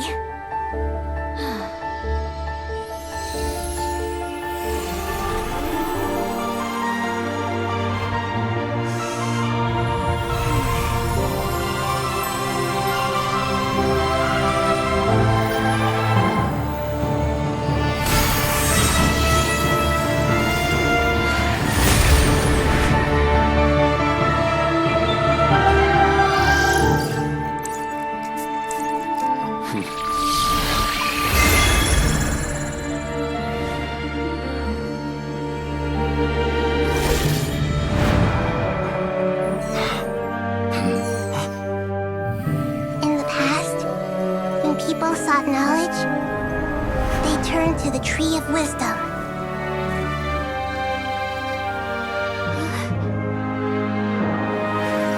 Today, we use it to save Sumeru and the whole world. These boughs that nurtured learning must not become tools for destroying the world.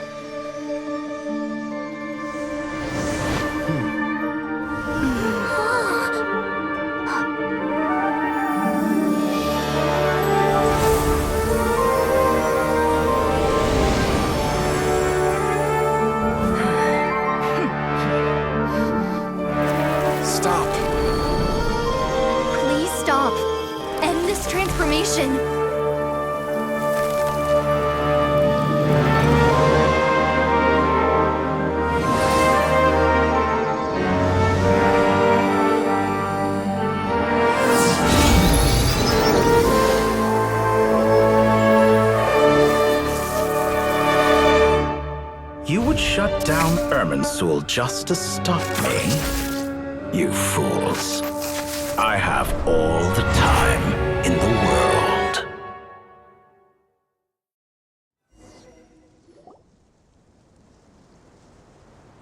Success! The evil Irminsul tree has stopped growing! Great!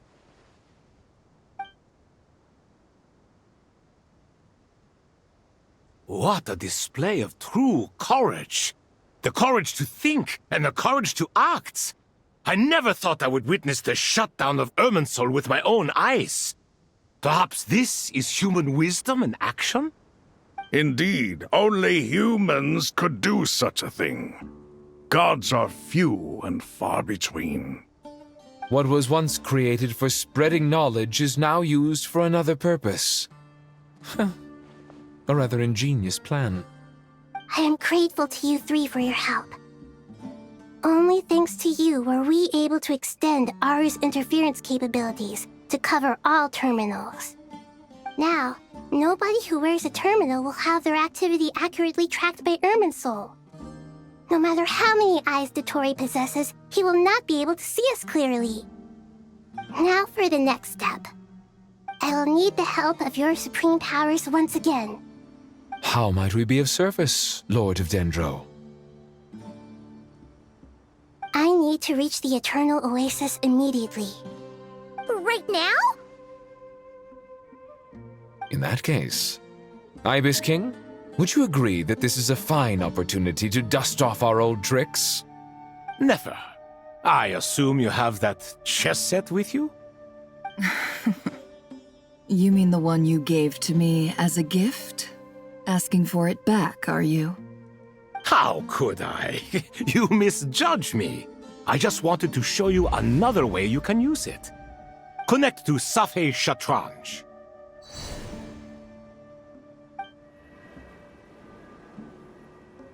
Safhe Shatranj? You mean that place in the desert? Thoth's chess set gains its power from the chessboard laid out in the desert by King Deshret and ourselves. All ceremonies conducted using the chess set must be activated via Safhe Shatranj. In other words, the chess set is an extension of the chessboard. In the past, moving a chess piece was a sacred and momentous act. Transfer initiated. Entering live combat mode.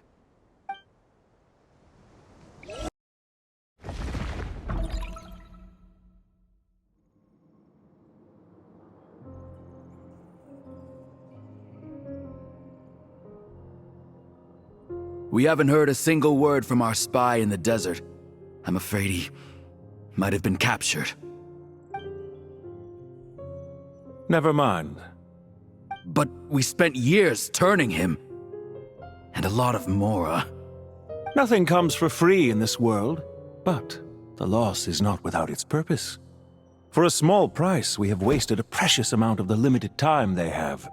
Quite a bargain, if you ask me.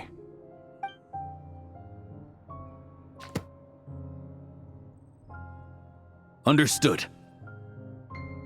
Weighing profit against loss is a necessary part of life.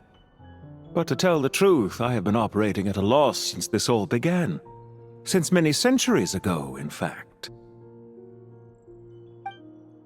For instance, why would a banker act as the executor of a will?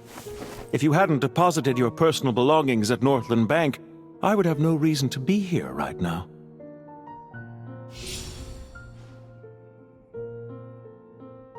Dottore, I've placed your final data backup into the ley lines as per our contract.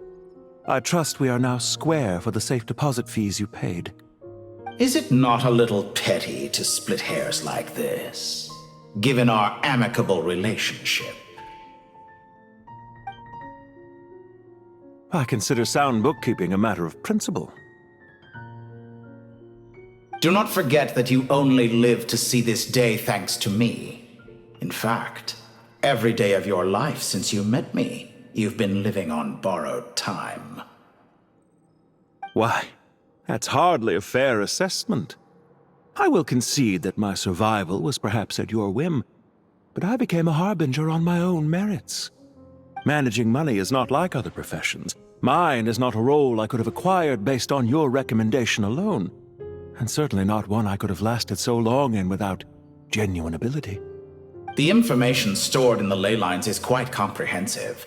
Rest assured, I have not forgotten how strong your pride is.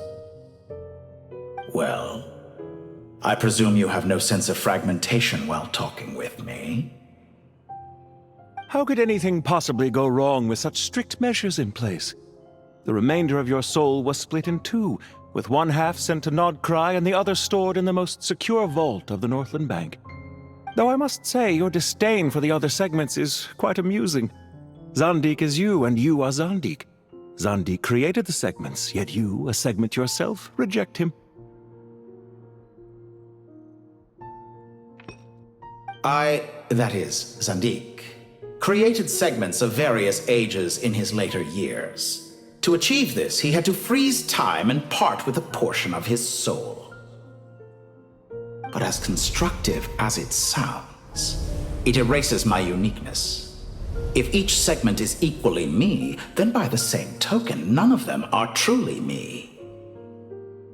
A soul living forever in the past inevitably holds different views than he did in his later years. The same thing that completes me also restricts me. You too might ask yourself which stage of your life you want to be preserved at. The day your business failed? Or the day you were framed by a gang and sold off to a medical lab as a test subject? We needn't dredge up the past. This undesirable plan was eventually scrapped. Lesser Lord Kusanali was quite right. I needed an opportunity to eliminate myself. And after that, I concluded that there was no more effective plan than directly splitting the soul. Once the soul is transferred out, you will find that creating a physical body is far simpler than creating a puppet. The other half of your soul suffered a crushing defeat in nod-krai, you know. And yet in the process, I obtained the information I always wanted, did I not? Because now we finally know where the best testing ground truly lies. I once thought your ultimate goal was to ascend to godhood. But as it turns out, that was merely one of your experiments. Experiments take many forms. Most people are too eager for success, too fixated on the end goal. They forget that the experimental process itself is just as important. A suspiciously vacant seat, a new face. I trust you can put two and two together. The reason it doesn't exist is because someone tampered with the record. What can I say? After all your efforts, you really did uncover the world's secrets. So, is the new world you promised a lie? No, it never was. I am glad to be able to control Irmin's soul from within. Now I shall attempt to create a new world inside the existing one. Almost everyone faces the prospect of death, but not a single person has ever been able to experiment unrestrained in the afterlife through sheer force of will. I am the only one to have overcome this enormous challenge. Would I not be letting the world down if I didn't make the most of the opportunity to experiment? Clearly, the dividing of your soul did not affect the magnitude of your ego. Out of all the versions of you that have ever existed, this you is the most insane and the most radical. Is that why you chose to work with me? Which was it then? My insanity? Or my radicalism? Could I call myself a venture capitalist without a suitably ambitious plan to invest in? Yours happened to fit the bill quite perfectly.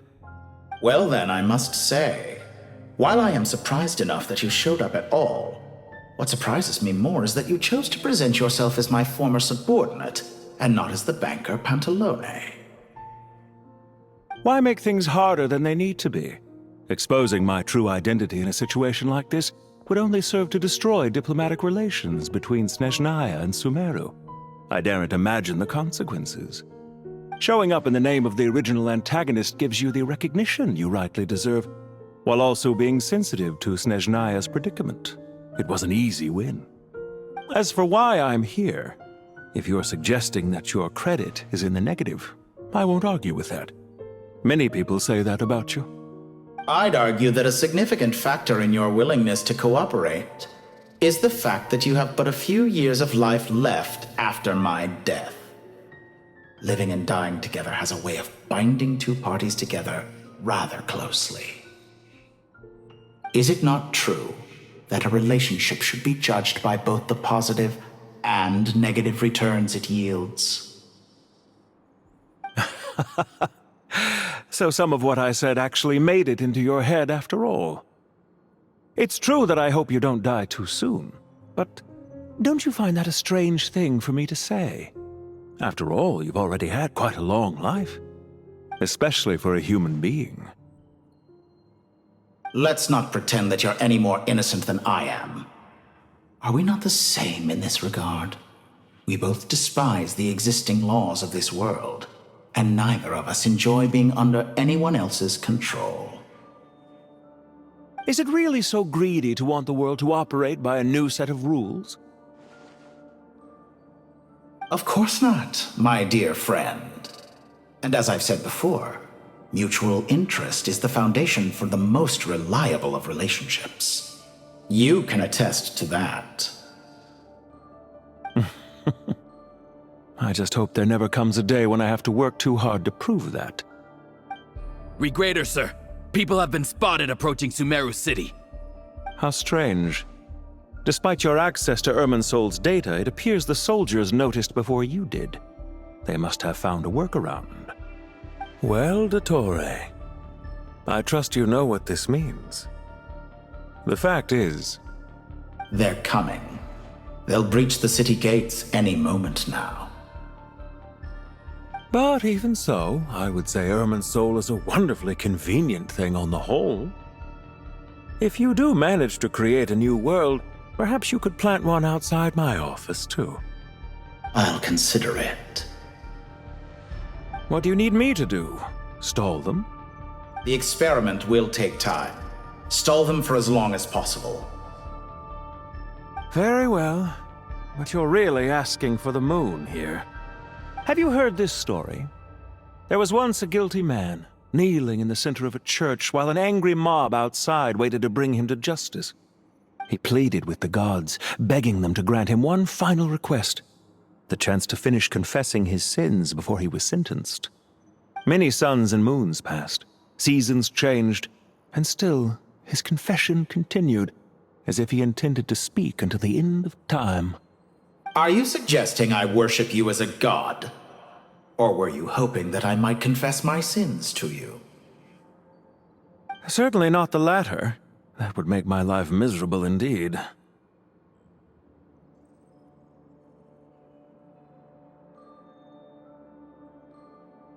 For someone who despises them so, you never seem to have any objections to me creating or becoming one. At first, I thought you'd be furious. Concerned I would terminate our partnership, were you? Not at all. You had reasons why our partnership must continue. Don't you find people's attitudes toward gods amusing? A god descends from the heavens and people worship it unreservedly, blindly following whatever rules are given to them. And yet, when they see an ordinary person gain godlike levels of power by virtue of their own hard work, they treat him with nothing but suspicion, even if he is a compatriot. Is that supposed to be a compliment? No. I was just thinking. I pity the man who would call you a compatriot. There's no need to be so self-critical. I know it's a little late in the day to be asking this, but how have you been keeping? I'm flattered that you would take the time out of your busy schedule to consider my well-being, Doctor. The part of your soul that went to nod-krai caused quite a stir, sending our organization back to the drawing board on numerous fronts. It was quite a headache for everyone involved. Dear me. I must have caused you no end of trouble. You certainly did. I had the rare honor of being summoned before the Tsaritsa with Pulcinella to answer for myself. A terrifying ordeal. Don't worry, I pulled through. At most, it's a public relations nightmare. I made sure of that. Now I'm curious. How did you explain yourself? Oh, it was quite simple. I just pinned the blame on someone who wasn't there to defend himself. I could hardly be expected to defy the demands of someone as insistent as the Second Harbinger, now could I? How you slander me. You know full well that I am perfectly amenable to reason. There's no question that you are partly to blame for the ruin of my reputation over the years. Do you have anything lined up for when this is all over? Hard to say. Field work always takes quite a toll on me, as you know. Once I'm back at Snezhnaya, I'll start with a well-earned cigarette. Why are you so eager to ruin your lungs after I went to the trouble of replacing them for you? If you have an issue with it, feel free to try to stop me.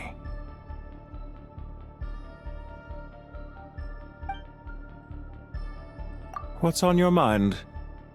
The limits of humanity. It's a pity. Despite running countless calculations, I find there is simply no way to reduce any further the amount of one's soul required to sustain an individual. It's rare to hear you admit to being unable to achieve something. I beg to differ. For instance, as I've told you before, the original me was prone to motion sickness and couldn't make long train rides. Ah, yes, of course. One of the reasons you often sent yourself out on errands. What are you thinking about now? A new experiment. In the event that my soul was depleted, say we extracted my data from someone else's memories, yours for instance, and then combined it with your intact soul as the base material, what would we create? Such a scenario would be impossible. Oh? As long as your current soul survives, there will be no need to create a new individual. Don't forget, you were the one who approved of the present situation wherein only one Dottore remains. And if you ceased to exist, who would be capable of performing this experiment?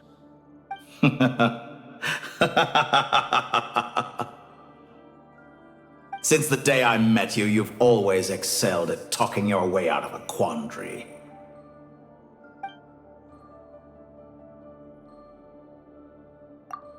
Isn't it a little too early to be saying goodbye? Not that I wish to keep you from your business, of course. Very well. Let's leave the conversation there for now.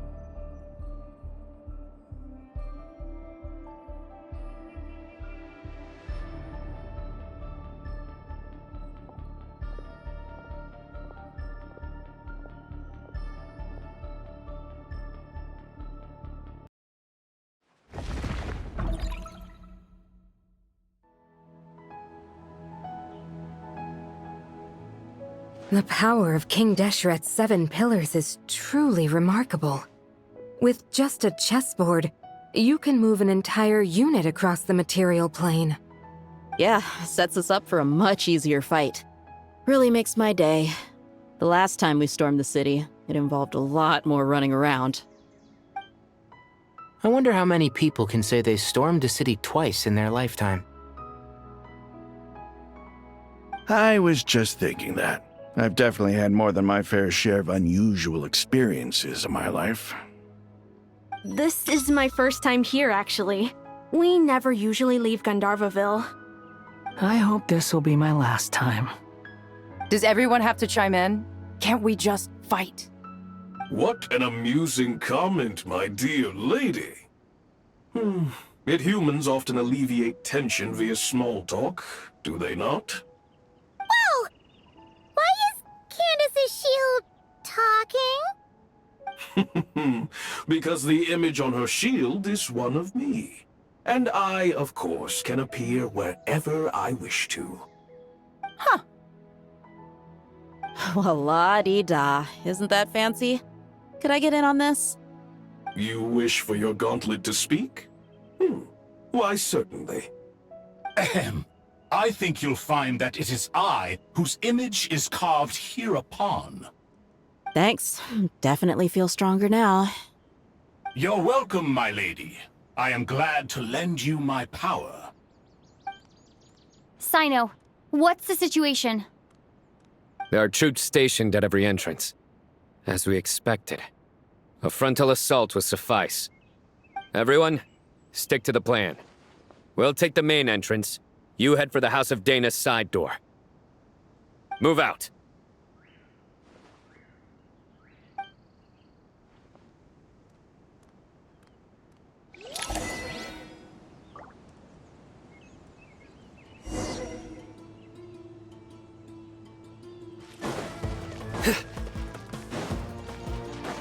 Out of my way!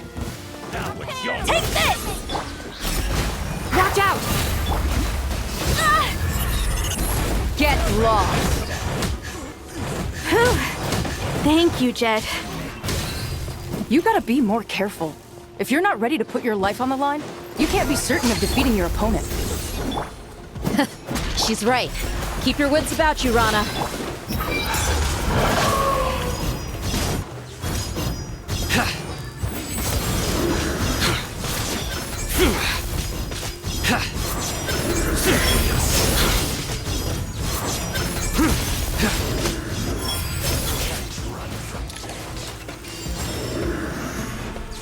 Take them out and secure the harbor. Reinforcements will arrive by water. Consider it done. Show no mercy.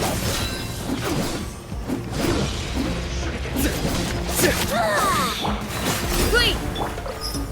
Hi! Nowhere to run! Judgment is upon you!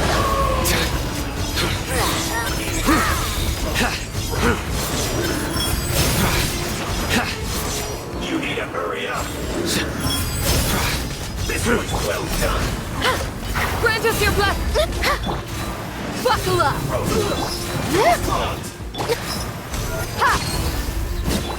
Futile!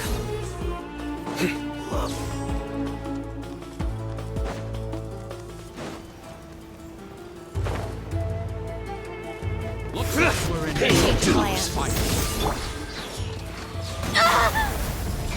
You ain't messing around! Do your worst! back. You asked for it!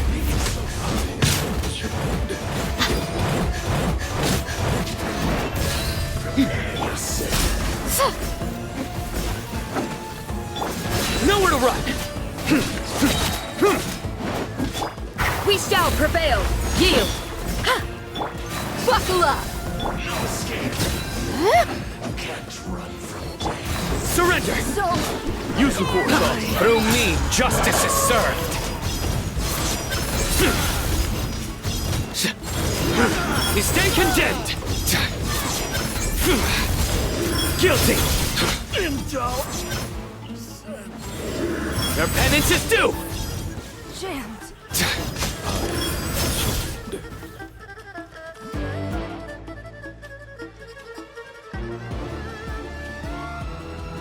Waterway secured.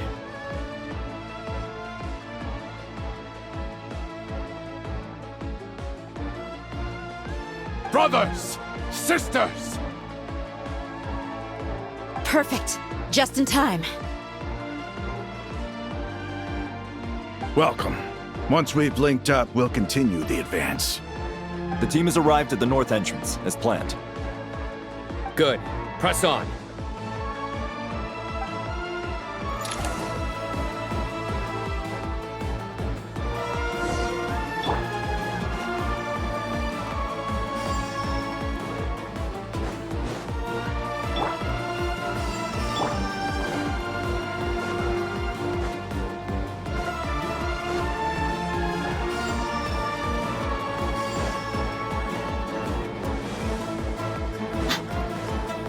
Are you here to play? Do your worst! Nowhere to run!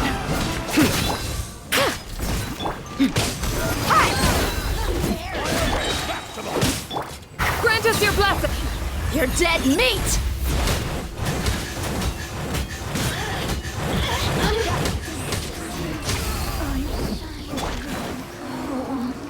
Please! What a waste of time! Your skull! Hear my prayer! Judgment is upon you!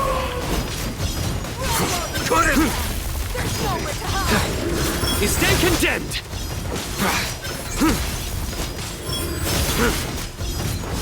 Didn't take too long.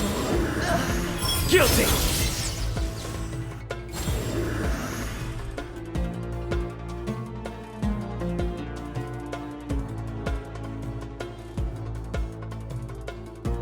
Look out! It's an ambush! Finally. We need to hurry. Take the middle road now. Mahamacha Sino, area clear. Don't relax just yet. More Fatui approaching from the right.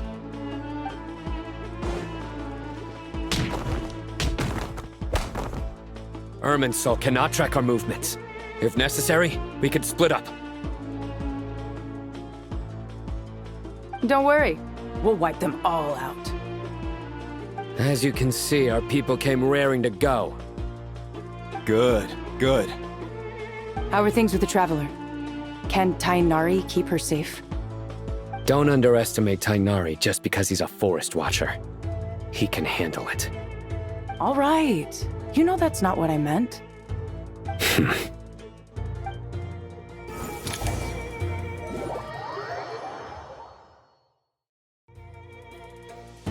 Sino and the reinforcements have drawn the Fatui's fire away.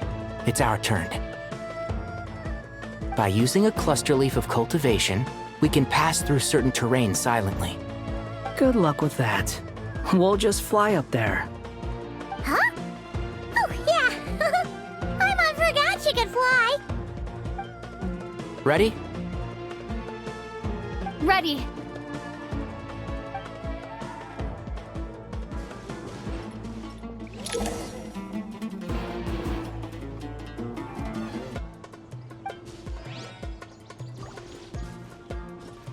Enshroud!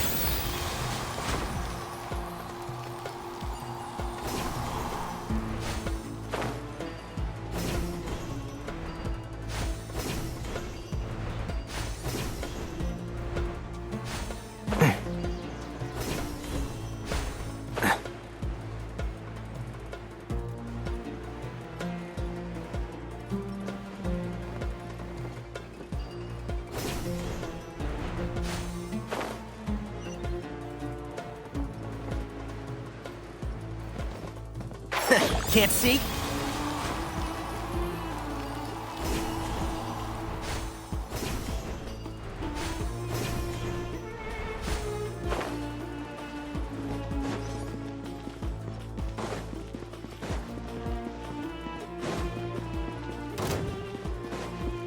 Enshroud! Wretched vermin! Time to ignite! By everlasting flame! I'll uproot you! Time big one. It's jammed. Behold!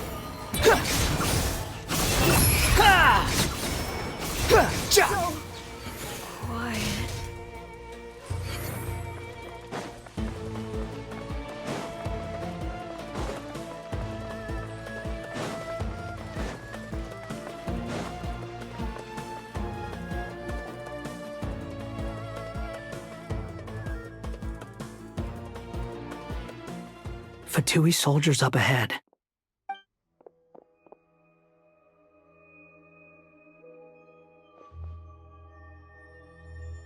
Careful. Prepare for battle. Hey! There's people over there. You have some nerve showing your faces here in the center of Sumeru City.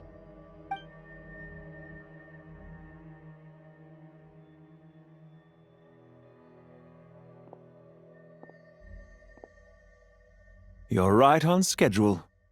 Well, this guy sure as heck isn't your average Fatui sergeant. They've stationed quite a few people nearby. It definitely looks like they were waiting for us. But something feels off. Everything about this guy feels too deliberate. I highly doubt he's just a subordinate of Dottores. And he's no mere sergeant. Whatever his rank is, it's high. Much higher than we thought. So you've been waiting for us. But it looks like you're geared up for a conversation, rather than a battle. Very clever, General Mahamatra Sino. I know you're the one in charge of this siege, and I look forward to making a deal with you.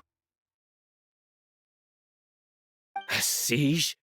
Sumeru City belongs to us! Historically, yes. But things can always change. We have quite a sizable force with us, you know. For instance... There's a Fatui ambush at the north gate. Can you handle him? We can for now. Yes, I'm quite sure both sides can hold their ground for the time being. The battle has not yet reached its climax. But what happens next? Do you enjoy watching bloodshed? Surely some of those here are people you count as friends. Once a war begins, some people must die. I doubt you wish that fate upon anyone you know. Wait a second. It's a trick. He's not even there. Silence! He disappeared. What was that? A ghost? Curses! He was never there to begin with. That was just a shadow projected there to lure us in. Enough talk! Attack! I apologize for being unable to accompany you at this crucial moment, but I am compelled to leave for reasons beyond my control. Please excuse me. Sumeru's General Mahamatra is quite ruthless. It's a good thing I wasn't there in person. Your illusion held them up for a time just fine. But now that they have seen through it, they will realize you were just a decoy. Decoy or not, what matters now is that they will be heading your way imminently. Not imminently. They are already here.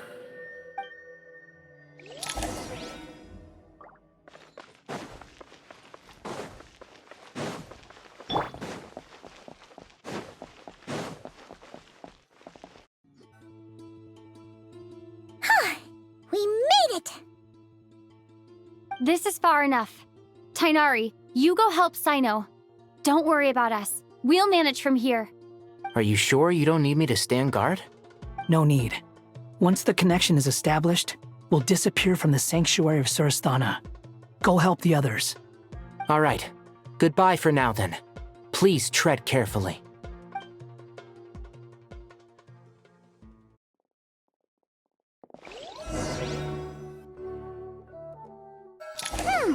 Now where's the interface Nahida mentioned? Come on, where's it hiding? Found it. It's over here. We can connect to the inside of Irminsul through the Sanctuary of Surasthana's built-in security system. You should be pretty familiar with the process. Is it the same route as last time? For the most part. We don't need to adjust any of the parameters.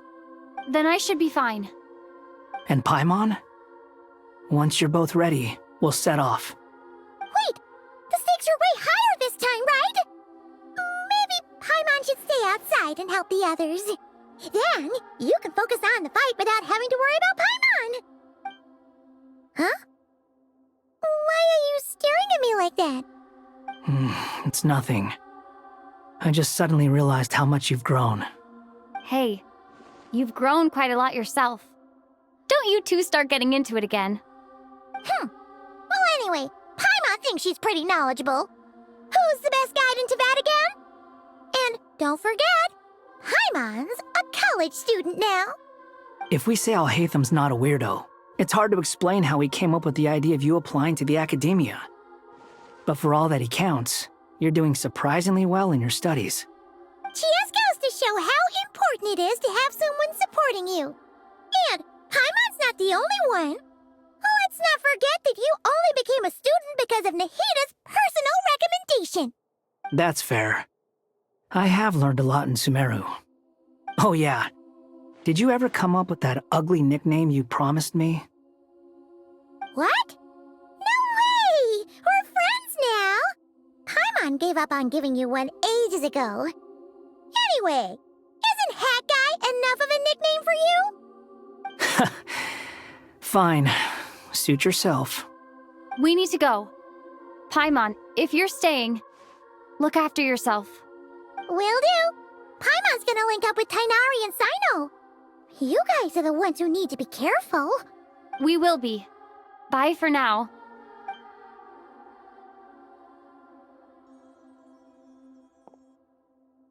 Initiating connection.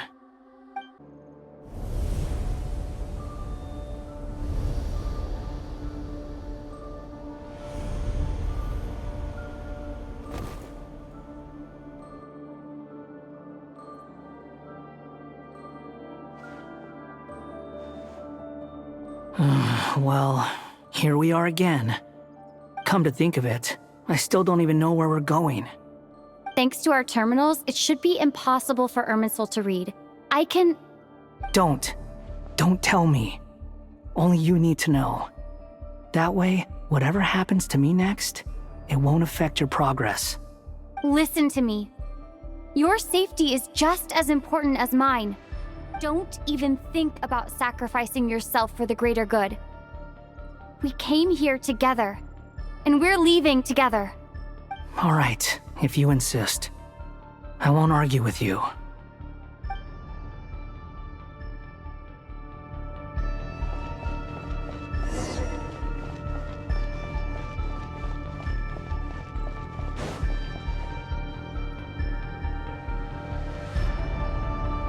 This place looks so different from how I remember.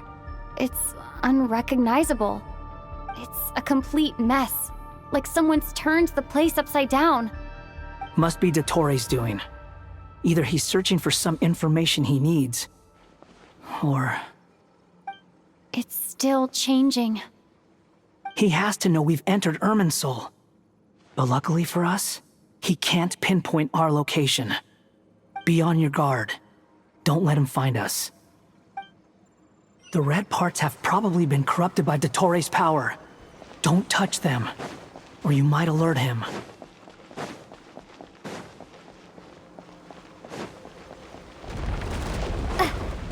He's looking for us. Tread carefully. That wall could be a problem. Fortunately, it looks breakable. Give it a shot.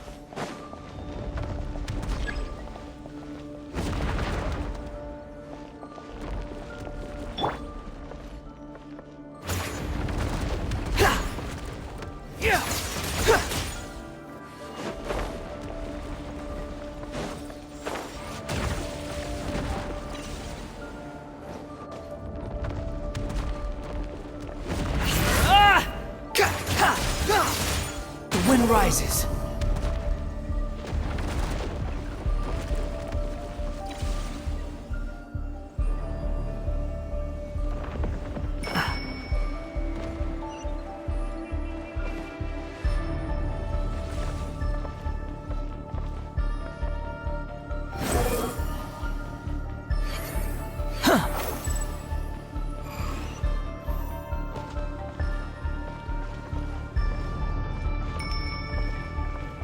Behold!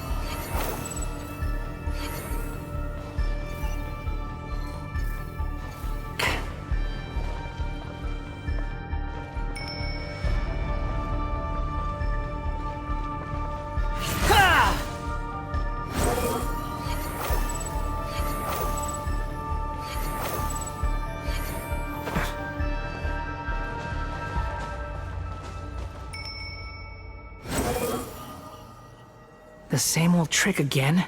Are you kidding me? Let's handle it just like we did before. This cheap trick isn't gonna stop us. Oh no! It's... A trap! Is that why he was using the same trick over and over again? To get us to lower our guard?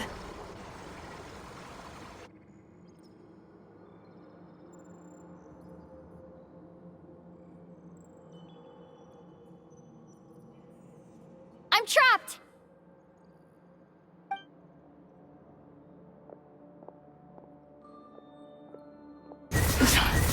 Why won't this thing budge? Hello? Hello? Can you hear me? Nicole?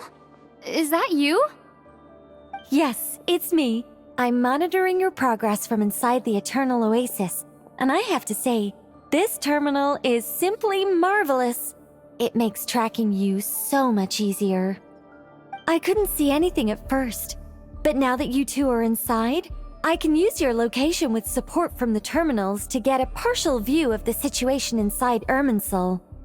It's not the clearest image, but it's better than not being able to help at all. So, here I am. I can't intervene directly, but I can help to guide you out of the jam you're currently in. So please, just follow my lead. Dottore in his current form is a blight upon both Irminsul and the ley lines. Pay attention to your surroundings. There must be sources of his contamination nearby. The corrupted information is his means of manipulating the environment. You must destroy them.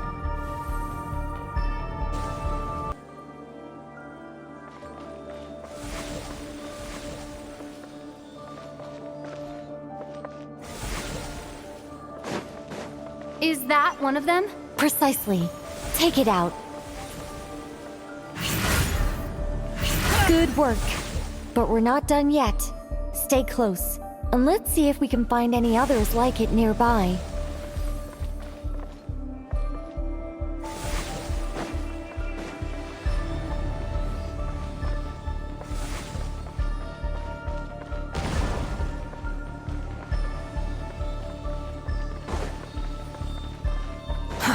Too slow.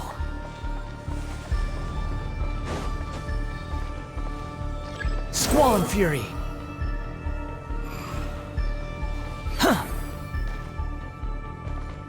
This must be another one. Agreed. Now... Oh, wait! Watch out! It's Dottore. I think he's found us.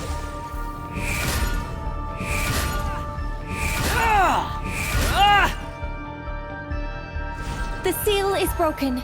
Quick! Get out of there! Too slow. Quit following me. And where exactly do you think you can run to? Wait, what is that? Pursuers. That's gotta be it. Run! Don't let that thing touch you. Dodge that attack!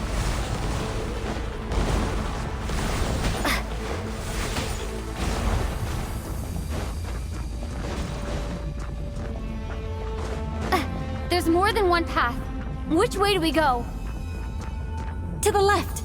Trust me. Fleeing like vermin. What a pathetic sight. Hey! Watch yourselves. Stay focused. There's a cliff ahead. Jump! More of those corruption sources. Destroy them as you did before, and open the exit as quickly as possible. They're relentless. Is he trying to wear us down? You'll just have to destroy these too. I think the pursuit is over. Hard to say. Stay alert.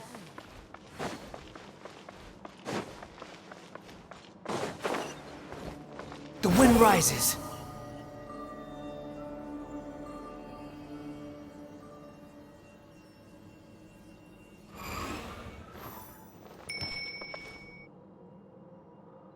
Whew. I think we've made it to relative safety. Phew, goodness. That was tough. You doing okay? I'll be fine. Don't worry. Take a short rest, and then... Nicole? Nicole! The connection's been cut. But that means... Look at you supporting one another. How very touching.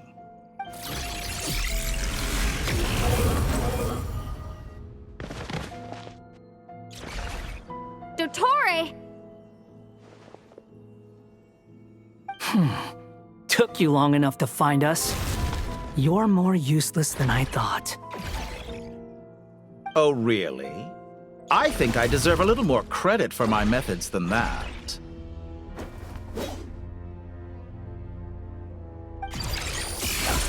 Rather than hunting you down, I chose to let you roam free. I indulged your presumption that I was unable to track your movements, played along with your clever little plan. Fleeing is for animals, but I rather enjoy watching you flee. Some things lose the will to run altogether as soon as you put them in a cage. If that's true, then why did you come looking for us? Because I wanted to observe you up close, of course. Don't misunderstand me, I'm not here for a fight. Is it so unusual that I wish to greet my old acquaintances in person? After all, it's been a while. Scaramouche.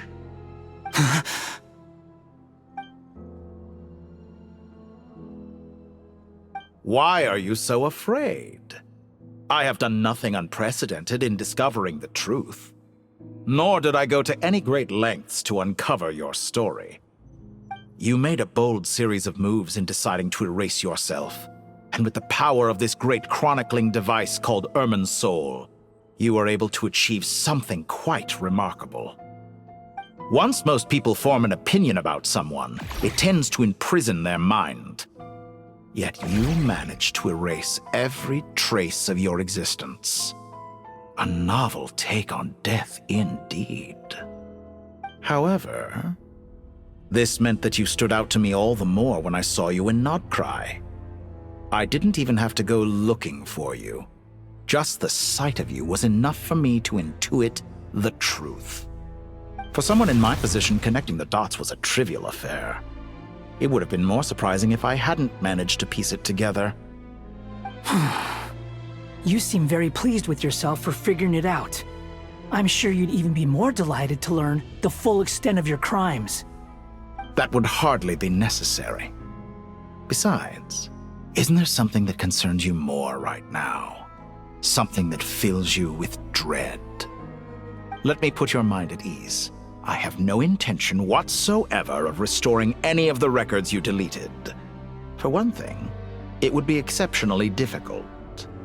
But more to the point, I doubt that the prospect of losing your current life is all that frightening to you. Because in your case, the cruelest twist of fate is that you'll never again have the chance to make up for any of your mistakes. Isn't it? Dottore?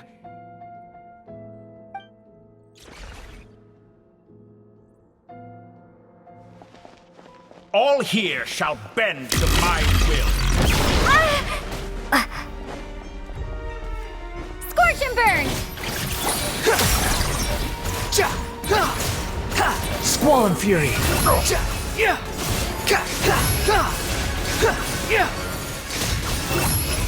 I'm afraid you'll need to do better than that to take me down. I expected you to have grown stronger. Ah, how foolish of me. I forgot that you lack any means to increase your power. You will pay for everything you've done! Oh, will I now?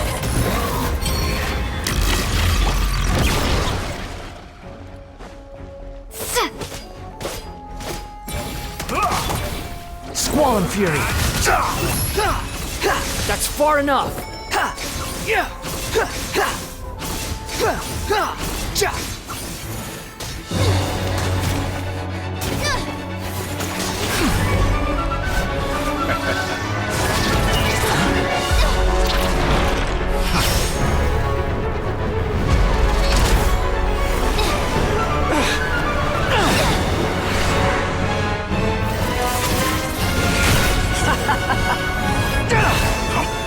Does the prospect of death amuse you? I could ask you the same question! I'll distract Dottore. You focus on the mission. Got it.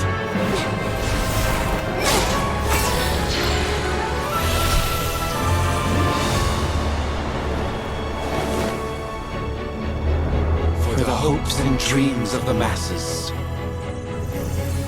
Open the secret door on this enchanting night. light eradicate ignorance and darkness, and hereby fulfill our ancient vow. Commence data extraction.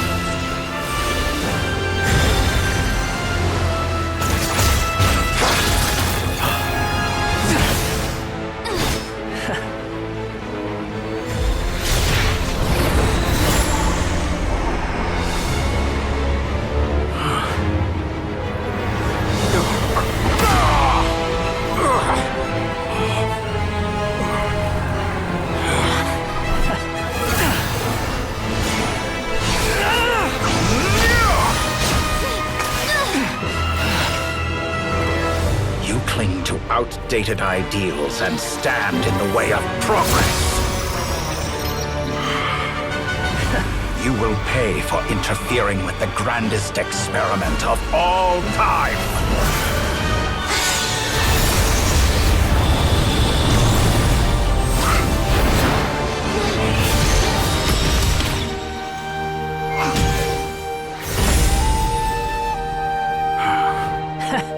Good timing.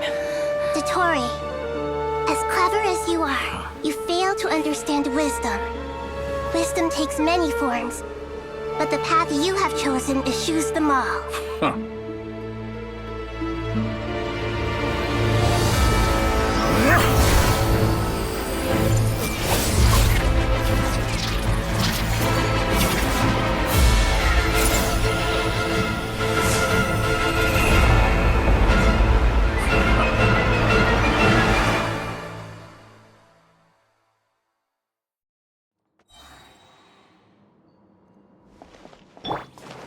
Everyone hold hands! My strength is fading! Since you are within Irminsul, it stands to reason that any power you wield comes from it. You're extracting the information from Irminsul just to strip me of my power. I will find his weakness.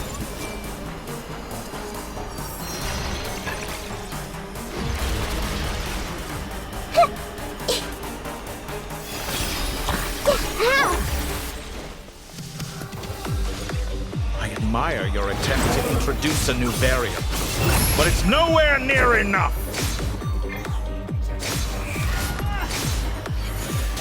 Like a little buzzing fly. You're dead! Everyone hold hands! Yeah! A petty trick. This may hurt a little. Squall and Fury!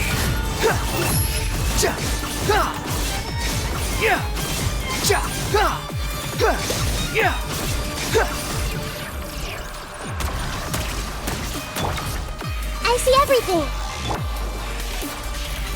Scorch and burn! Burn all before The wind you. rises! Blade of the primal blade! Upon the gale! Upon the gale! Unsightly insects! You won't distract. They're so close! Just hold on a little longer! I'll hold him off. Traveler, Hat Guy, the rest is up to you. We certainly have a knack for surprising each other, don't we? I'm just getting started. It's time! Say your prayers! Stay on the offensive, but watch your back.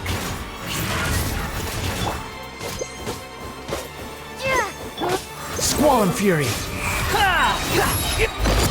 It's time! Say your prayers!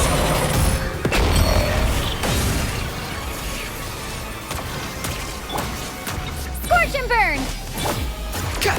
Let's try this. The wind rises! Muso no Hitotaki!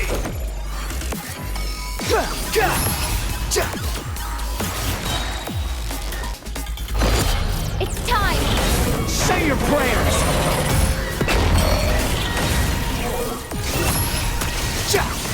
Upon the gale! Burn all before you! Blade of the primal blade!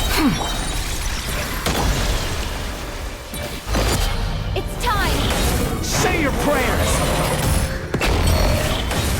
Squall and Fury!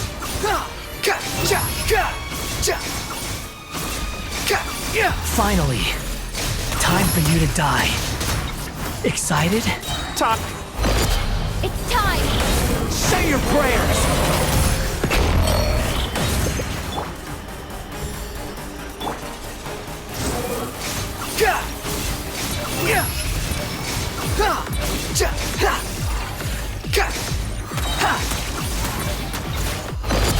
It's time! Say your prayers!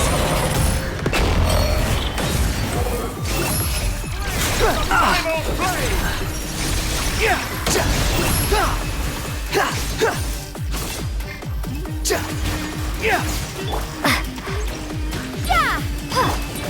The wind rises. It's time! Say your prayers!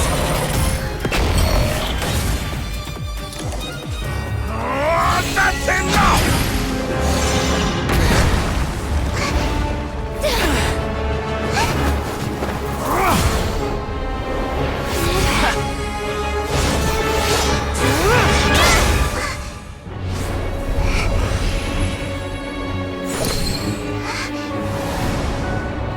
It's all yours.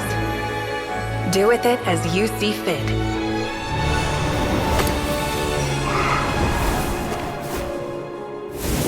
Just as you say, this world is home to some archaic things. And as you suppose, you are a formidable opponent. You have long coveted the secrets of wisdom. So now, I will demonstrate true wisdom in action. I invoke my supreme authority as the keeper of Irminsul. Commend me or condemn me, but give your verdict now!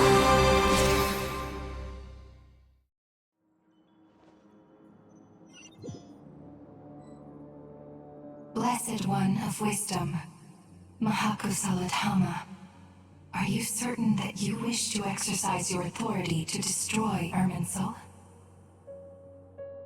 It represents both your roots and your finest accomplishments. You truly intend to abandon the very thing you have always fought for? This is my decision. Irminsul has been corrupted beyond redemption. Irminsul is the original tree of Teyvat. It is the means by which the heavenly principles maintains fate itself. The 7 Archons should honor and revere it, for their authority was bestowed upon them by the heavenly principles. It is precisely because I honor and revere it that I fight for the humanity it exists to protect. Wisdom is knowing how to weigh the options and make the right decision. If you truly care about the fortunes of this world, then it is me you should seek to preserve. Planting a seed begins the chain of cause and effect. Since you have become a great tree yourself, why should the loss of another tree be anything to fear? Till we meet again, Lord of Dendro.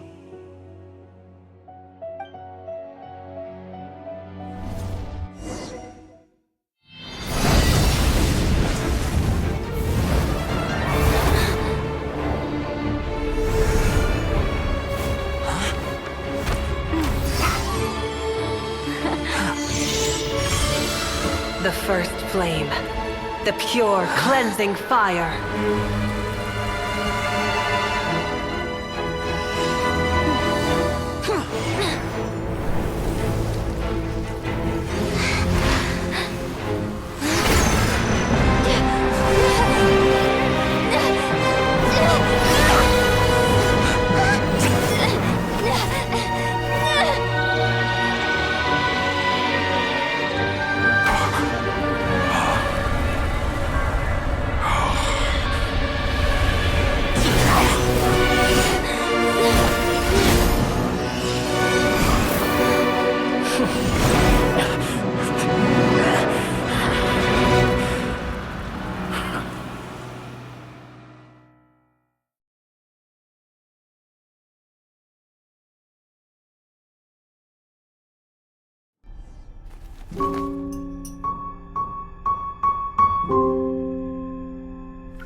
shall we?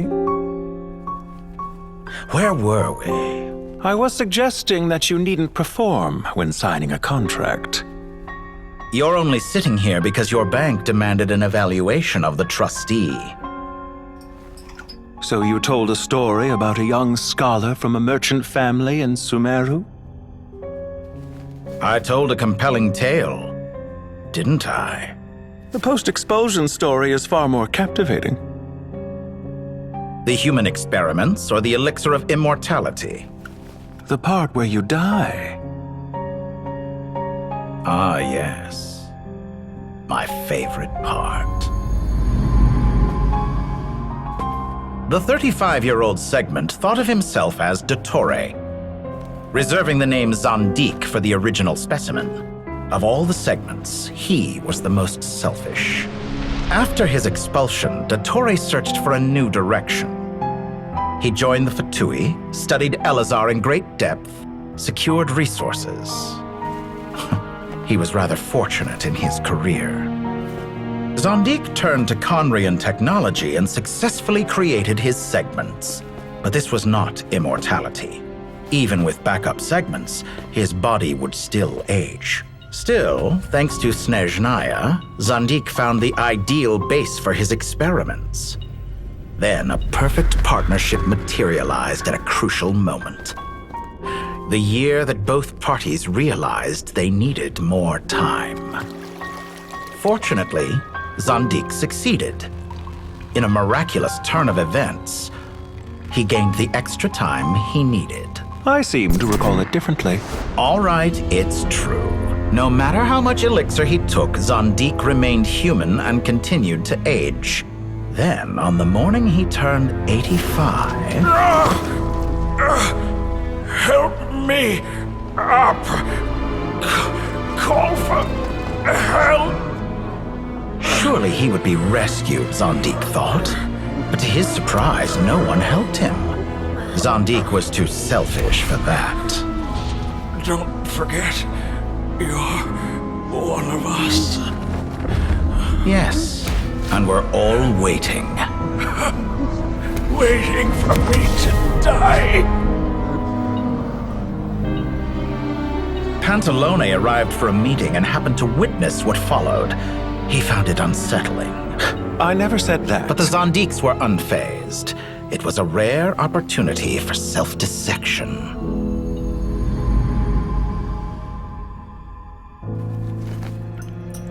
What does all that have to do with you depositing your data at Northland Bank? It has made me cherish my time in this world all the more. Fair enough. So you do have a sense of self-preservation.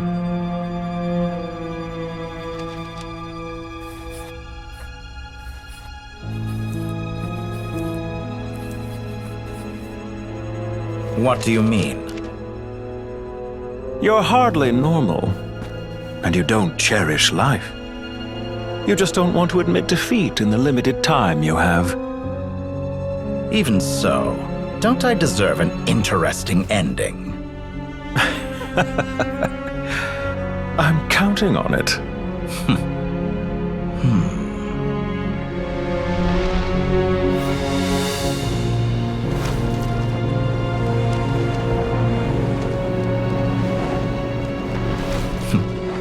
If nothing else, I expect my funeral will be a grand affair indeed.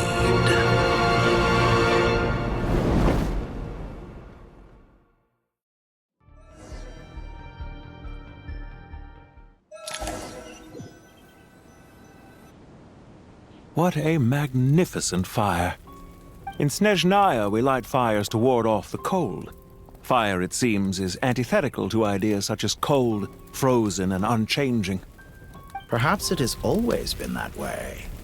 From the beginning, fire has been used to drive away wild beasts and warm the body and mind. You could say it's a form of treatment. One that cures the human heart of mortal fear. Mortal fear? Something you haven't been acquainted with in a long time, by the sounds of it. Whereas you, I'm sure, must know the feeling quite well indeed. I remember when we first discussed the elixir of immortality, you claimed that extending your lifespan was about buying more time. But was that really the truth? You fear the prospect of dying a wretched end in this world, don't you? Of course I do. I'm only human, after all. And while you may have forgotten it, you cannot deny that you too were once human, Dottore. I do not believe that there is no such fear in your heart. Perhaps you are right.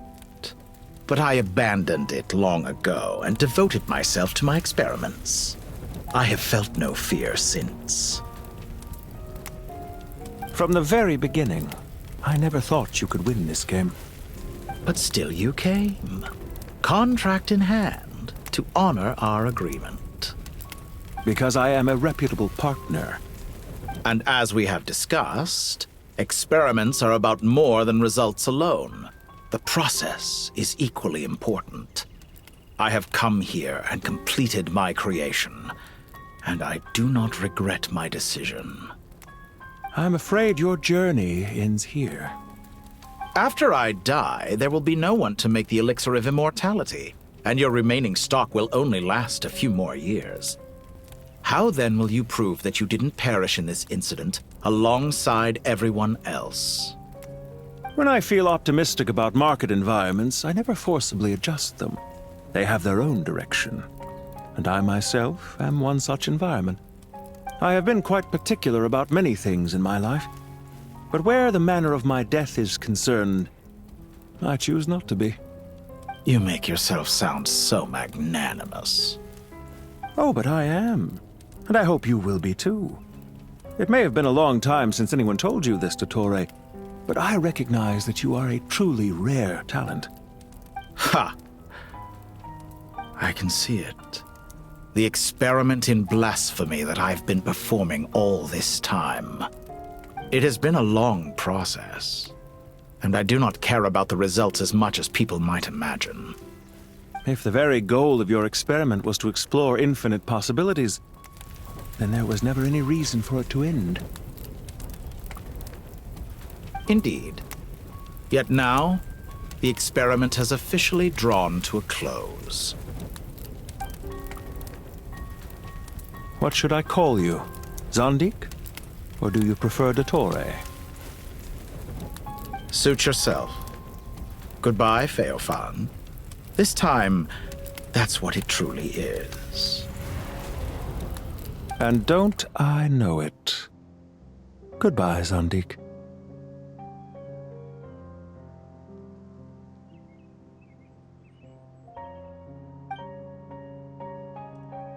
I could have carried out many more experiments, but to me, Lord of Dendro, this outcome is certainly not the worst. I believe you. But unfortunately, this is where it all ends for you. This experiment does not belong to you, nor do any of the results. Experiment? It sounds like you're trying to outdo me in my own field. Wisdom is conveying information in terms that people can clearly understand. You know exactly what I mean. Indeed. I can see no further outcomes. Ha! You have a formidable mind, and you are braver than I thought. Setting fire to the very thing your survival depends on. Your previous threat was empty, but this time, it is real. When necessary, wisdom can be as fierce as an inferno. Some of the flames that incinerate you come from within yourself. Perhaps you are right. You see what lies at the bottom of the human heart, and that is your wisdom. Here is where your journey comes to an end. All that is yet unknown belongs to those of us who will carry on living. It seems I have unwittingly been your arch-enemy all along. But now, it's all over. I do not deny your intelligence. But what you refer to as experiments, I would never describe in those terms. They are events that take place in the real world, and they are so much more than mere data. Goodbye. We will never meet again.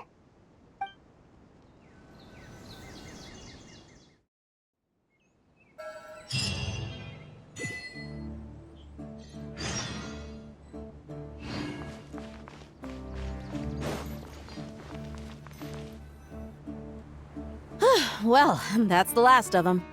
Everyone on the list is already back where they should be. It was a long, hard road, but we finally finished escorting everyone back. I just pray that we'll never need to leave again. I hope we can stay here forever in this peaceful paradise of our own choosing. Paradise.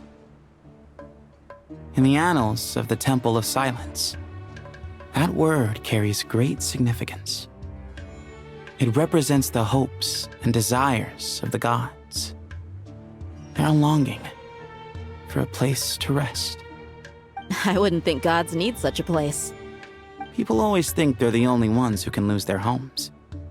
They forget that gods too need a place to reside. As the Goat King once said, "A god without his people shall cease to exist." Gods need their believers every bit as much as their believers need them. Only we can truly understand how much the desert faith has faded over the centuries. But we still talk about the gods as though they're part of our lives. Given the myriad ways in which gods and humans interact, I'd say they really are. How else could Dunyarzad consider the Dendro Archon a friend? Well, that sounds about right to me. Describing them as friends sure makes us feel a whole lot closer. If you told me a few years back that I'd have this many friends, I'd have called you a liar. Belief is a choice, just like friendship. We've made our choices through battle. The right ones, wouldn't you say? I'll be heading back to the Temple of Silence. I heard the Goat King and the Ibis King decided to pay us a visit. How about you? It's back to Aru Village for us. Still plenty of supplies to distribute and people to help. Until next time, old friend. As long as you can find the time, you're always welcome to visit us in Aru Village. Right back at you. Make sure to drop by the Temple of Silence the next time you're free. Or it is that two of the other 7 pillars, Shezapang and Bennu, might also be dropping by. Since you're wearing the symbols of their power, it'd only be fitting if you came to see them for yourselves. Dropping by? That makes it sound like they're visiting a neighbor's home. Well, the temple was founded by Hermanubis, so I guess to them, that's exactly what it is. Guess that's true. All right. We'll make sure to find time to stop by. Stay safe on your journey home. I will.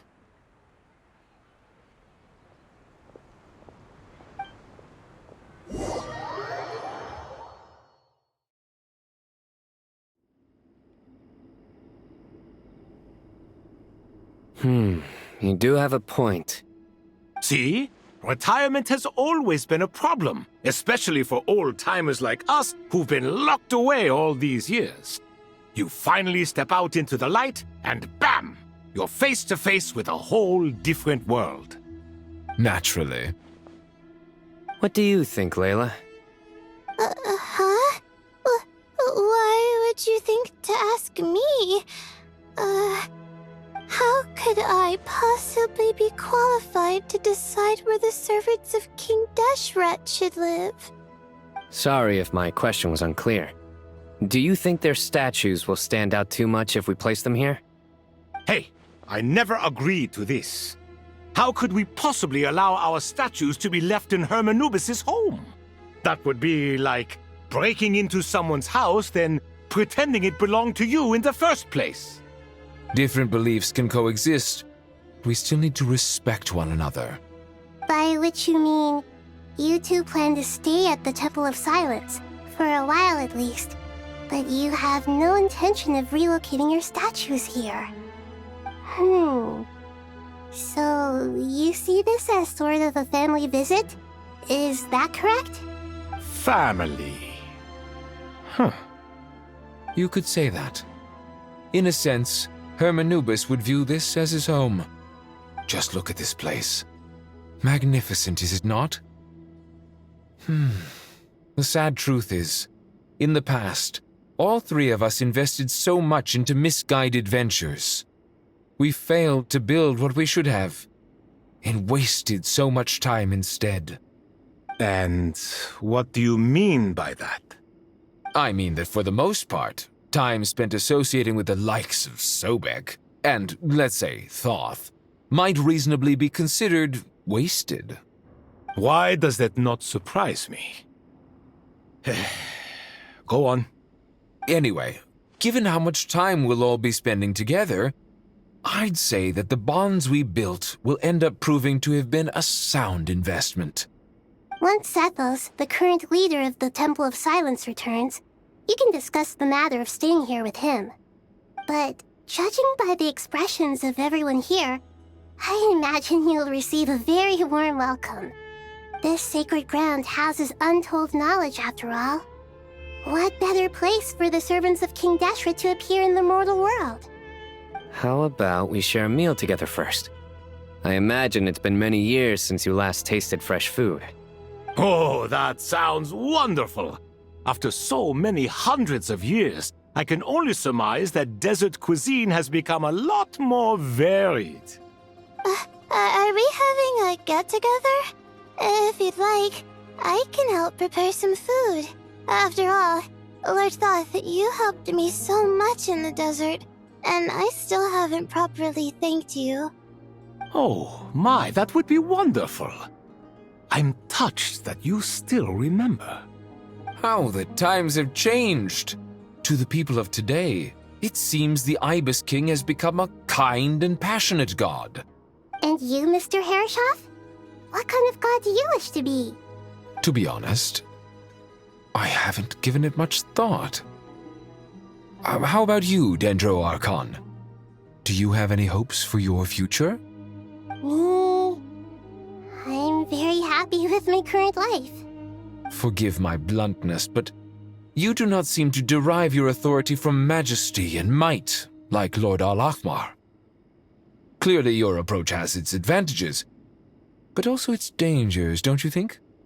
I do, but projecting a majestic front doesn't really suit me. Besides, my relationship with others isn't simply one of a god and her people. Not putting on airs might earn you more adoration. Exactly. Besides, I really like parties where everyone brings their own food, and we all come together to share. You should join us. I'm sure you'll find it fun.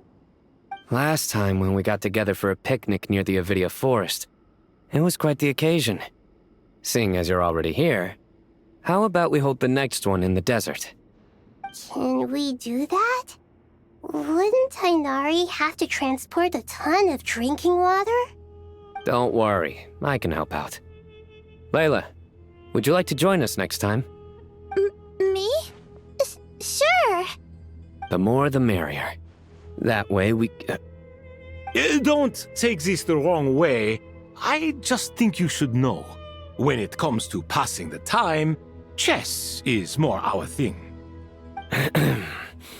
In that case, Dendro Archon, what do you say? If I were to compete against you, I can't say with certainty I'd win, but I certainly wouldn't mind giving it a shot. Where's Sobek? I'm sure he'd be good for a few rounds. Cards, cards, cards! I'll always prefer chess. I wonder what variant of chess we're talking here. Mr. Thoth, is there some sort of astrological significance to this game? Oh, I'm glad you brought that up.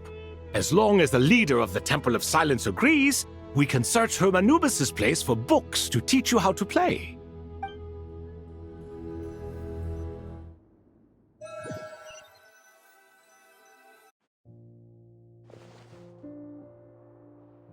Such devastation visited on Sumeru City. So many houses destroyed or damaged in the fighting. Who could have foreseen this? Look at all of this. It's going to take me forever to tidy up. I suppose living below the academia doesn't always work out to your advantage. I would have thought a little appreciation of my sincerity and effort in helping to clean up this mess might be in order. Helping? Effort? This is your house! Of course you should be putting in the effort! If anything, I'm the one who's helping! So you see yourself as just a helper in this situation. I must admit, I'm rather shocked. If you're trying to say that since I live here too, I have an obligation to tidy up, fine, I suppose I do. Wait a second, stop changing the subject! Nevertheless... In the wake of a great storm, a missing roof is a predictable inconvenience. Can you stop making it seem like I care more about this house than you do? Doesn't it upset you at all to see your home in this state?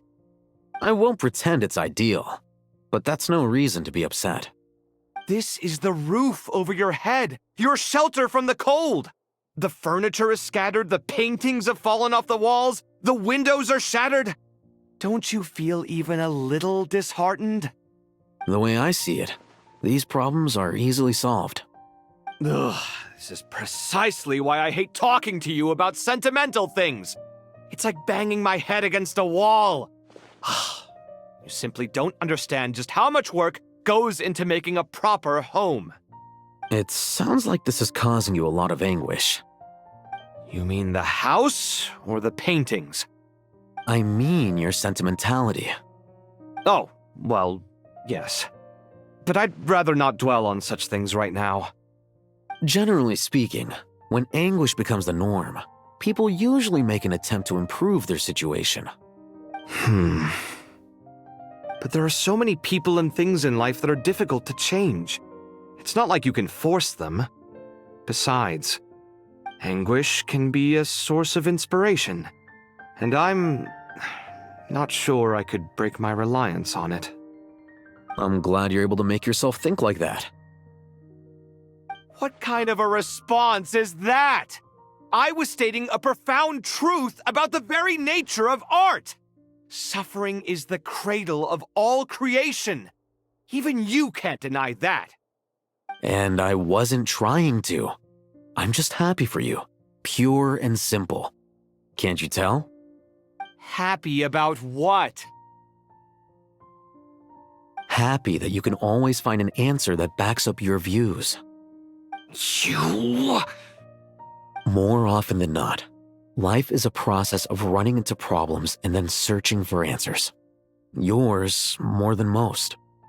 Not everyone's so good at justifying things to themselves.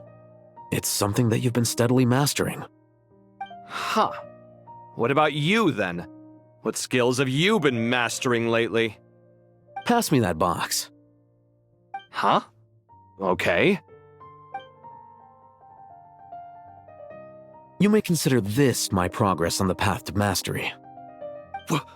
What? Wait a second.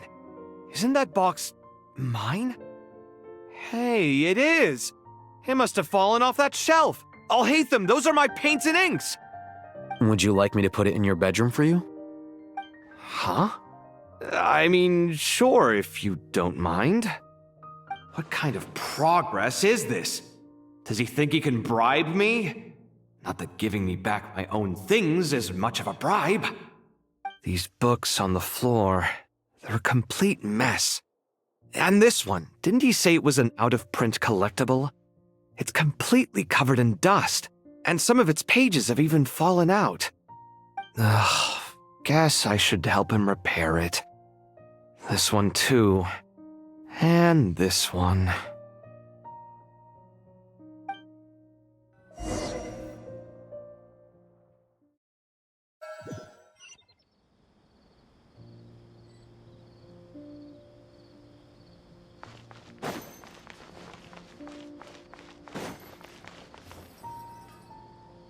Local subter beasts, imported goods, such a bright future ahead.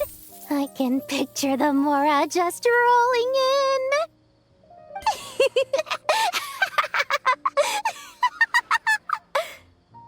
You do realize you sound like a choking cow? It's called being imposing. Can't you feel it? Are you not intimidated? Oh, I'm positively shaking in my sandals. What commands do you have for me, oh mighty Lord Sangamabe? You've got a lot of nerve, Nefer. You went and told Candace and the others everything, didn't you? Seriously, do you have any idea how differently they see me now? Surely that's a good thing. I presume they're more disposed to actually like you now, maybe even view you as a friend. You traded my secret for sympathy! Thanks to you, I've lost every last shred of my mercantile majesty. How am I supposed to make anyone think I'm a big, scary investor now? The dark days of Lord Sangama Bay are behind you. Why not take this chance to make a few honest friends? Speaking of friends, since when did the notorious Lady Nefer gain such an admiration for holier-than-thou types? A moon chanter here? An angel there? Who'd have thought it? A coming together of fates, nothing more. No need to throw around accusations of admiration. Forget it. You're right about one thing at least. Making friends is never a bad thing for a merchant. So, I really took a loss this time.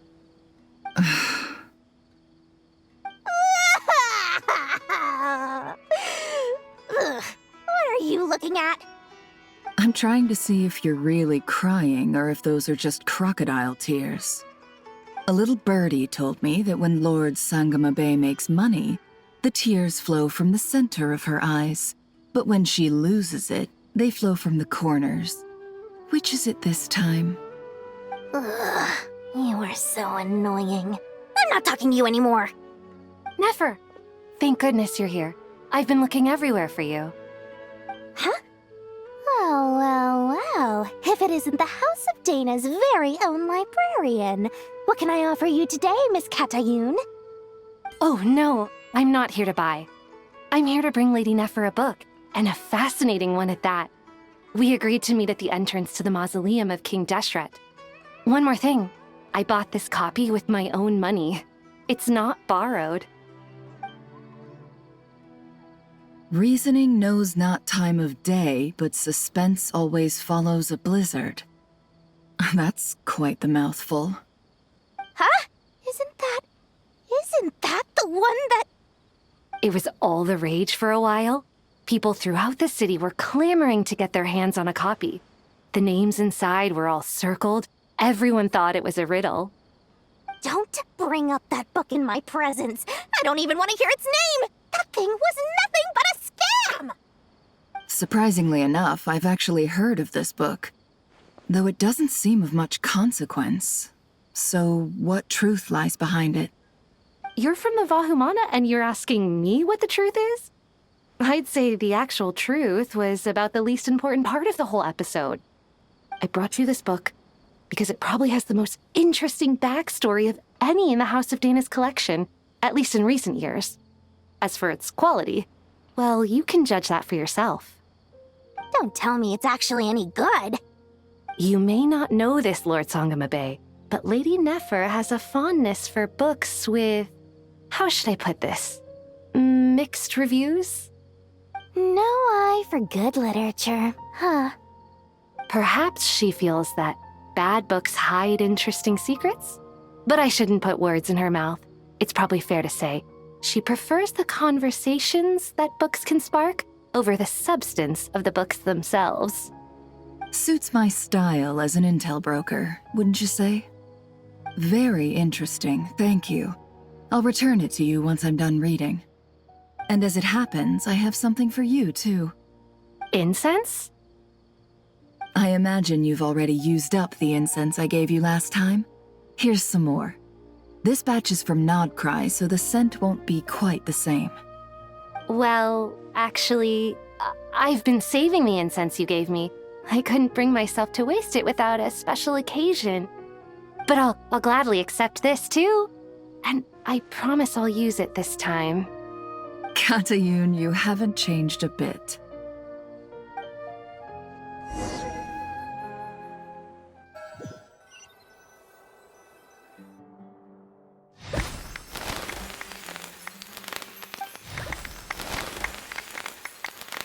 Congratulations, Kale. Well done, Kale. After studying for so long, you've finally become a full-fledged ranger. Sure hasn't been easy for you, huh? This really is fantastic news. All grown up. No longer a trainee, but An official forest ranger. Oh, the next step is to secure tenure in the academia. Thanks, everyone. It's true. I'm an official forest ranger now. Master Tainari, thank you for your guidance and support. I wish Mr. Sino were here so I could thank him too. Sino had a matter to attend to at the Temple of Silence. I don't imagine he'll be back for some time. But don't worry, we can celebrate together once he's finished. I'm afraid the party will have to wait. Kale still has some matters to attend to first. Kale? Is everything all right? No, it's not what you think. There's nothing wrong with my health. I just have a few things I need to deal with. I've made plans with the Traveler and Paimon to visit Mondstadt. Master Tainari and Mr. Sino will be accompanying us too. Well, that's a relief. Let's get together when everyone's back. I'm sure you'll be doing even better by then. Of course. I have a feeling you're right.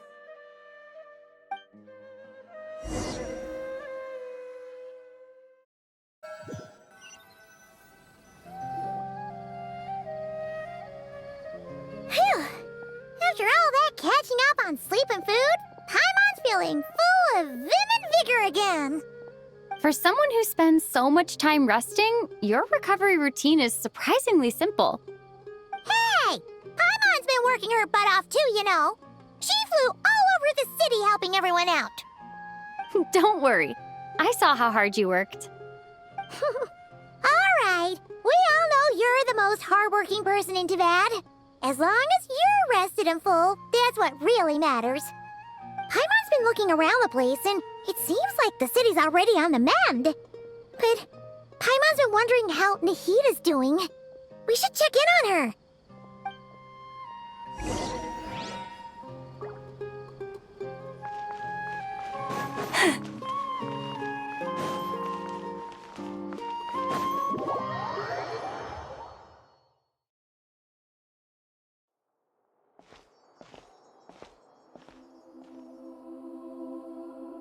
Hey, Nahida!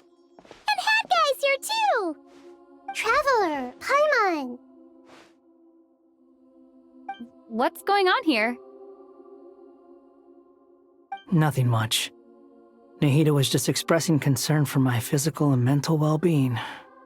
Oh, the Traveler told Paimon all about that.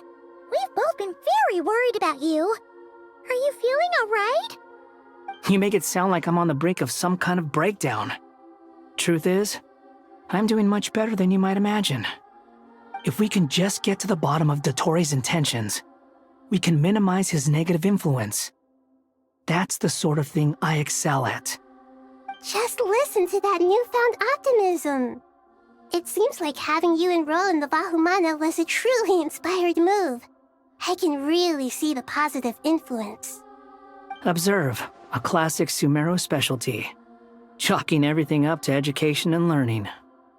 To be honest, even I can sense the change in you. Everything Dotori said to you was a way to manipulate your mind. Fortunately, you're no longer under his sway. Can someone as old as me really continue to grow? If it helps, just think of yourself as a late bloomer. It's all a matter of phrasing, and it comes down to what standards you measure yourself by. For a puppet, developing at such an age is perfectly normal. But if you choose to call yourself a late bloomer, it sounds more like you consider yourself human. However you see yourself, well done. All right, I see what you mean. Anyway, what's your next step? What else can I do but complete my current courses? Everything else can wait. Anyway, that's enough chit-chat. There are still things in the city I need to help out with. I'll be heading there now.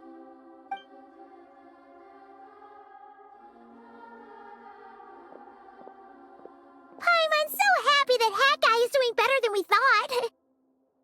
But what about you, Nahida? How are you holding up? The pyronosis burned down the corrupted Irminsul. The flames blazed for 7 days and 7 nights before they finally subsided. All that was left were the parts underground. Now, Aru shoulders the responsibilities that once belonged to Irminsul. The situation was contained before it got out of hand, so Tevat's most vital information has largely been preserved. Irminsul has a strong influence over you, doesn't it? How will you cope now that it's gone? There is no need to worry. Thanks to Nicole's extraordinary talents, my connection to Irminsul has been severed and transposed onto Aru. Angels can do things like that? They can. Such abilities are precisely what makes them so powerful. The goddess of flowers, Nabu Malikata, once claimed that she too could perform feats beyond the reach of mere mortals.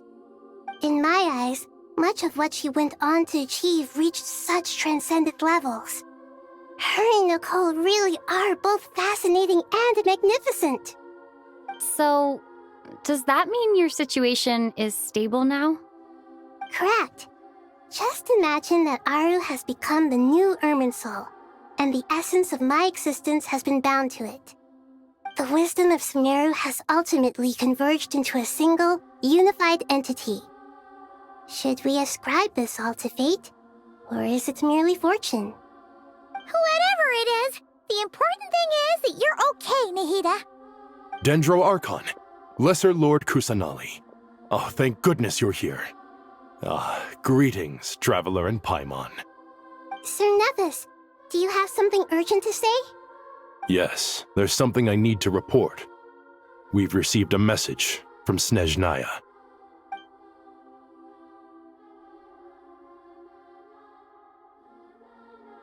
The Fatui Harbinger, the Rooster, sends us his sympathies, along with all the usual pleasantries. His stance is that, following the unrest in nod-krai, Dottore was subjected to internal censure. This madness was the act of a rogue element, one who cannot be seen to represent the Zapoliarni Palace. No less than can be expected. Snezhnaya paid a heavy price working to stop him. They even lost one of their own harbingers. The letter goes on to say that even so, Snezhnaya cannot claim to be blameless. Apparently, they will deal with Dottore's subordinates in accordance with Snezhnayan law, holding all those involved in his crimes accountable. Additionally, they are supplying relief funds and supplies, which are already en route. They hope this will aid in Sumeru's reconstruction. Sounds like he's got an answer for everything. True. But as diplomatic rhetoric goes, it's highly effective. Completely watertight, both in logic and sentiment. This disaster has had a profound impact on Sumeru. There is much that I will keep in my heart. The matter of Dottore can be seen as settled for now. We are sure to cross paths again in the future, and in that light, Snezhnaya would do well to uphold their responsibilities and keep a tight rein over their actions. With Irminsul burned, the flow of fate now carries many more possibilities. I will be watching carefully. Perhaps we can move on to a less serious matter? Dendro Archon, will you eat with us once this matter is dealt with? Everyone wishes to celebrate together. Your presence would be most welcome. Of course! Junior Zod, Sino, and Hypatia all told me the same thing. If there isn't enough room for everyone, we can arrange back-to-back feasts. What a wonderful idea. That just leaves the question of what we should eat. Not more tomatoes, surely. More?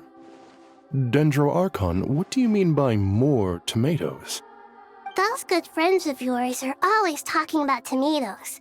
Sometimes when I'm walking through the city, I can even hear them arguing in the fields. Since you see them so often, you must hear about tomatoes even more than I do. Tomatoes. Tomatoes. The word has a certain magic to it. Like the autumn fur of a sumpter beast swirling in the wind, sometimes flying up my nose. Tomatoes. What can we make with tomatoes? Wait, why tomatoes?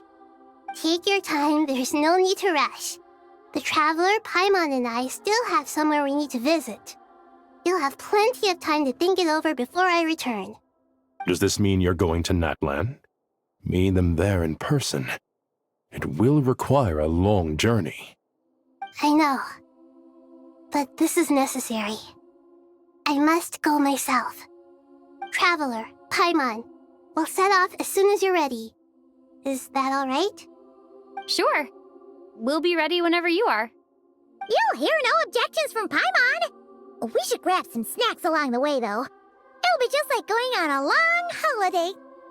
Wonderful. I'm looking forward to this so much.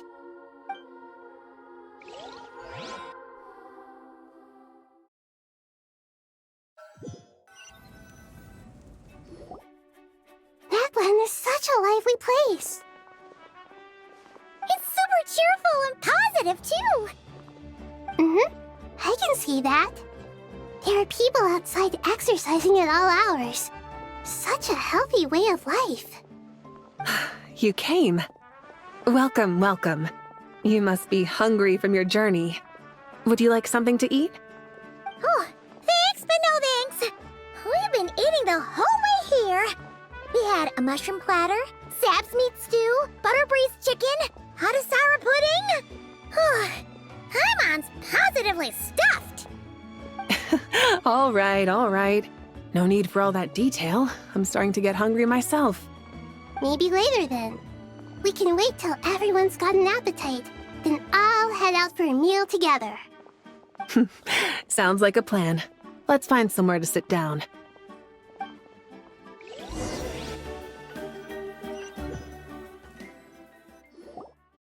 I should tell you, I already have some sense of why you've come. Why's that, Malika? To say thank you. Your senses are spot on. But on top of that, we also feel guilty. Because the pyronosis has vanished? I sensed its loss. Despite scouring through the remnants of Irminsul, we couldn't find any sign of the pyronosis. Not even any trace of it burning to ash. That's certainly unusual. Still, the potential fallout from Irminsul's loss is significant, to say the least.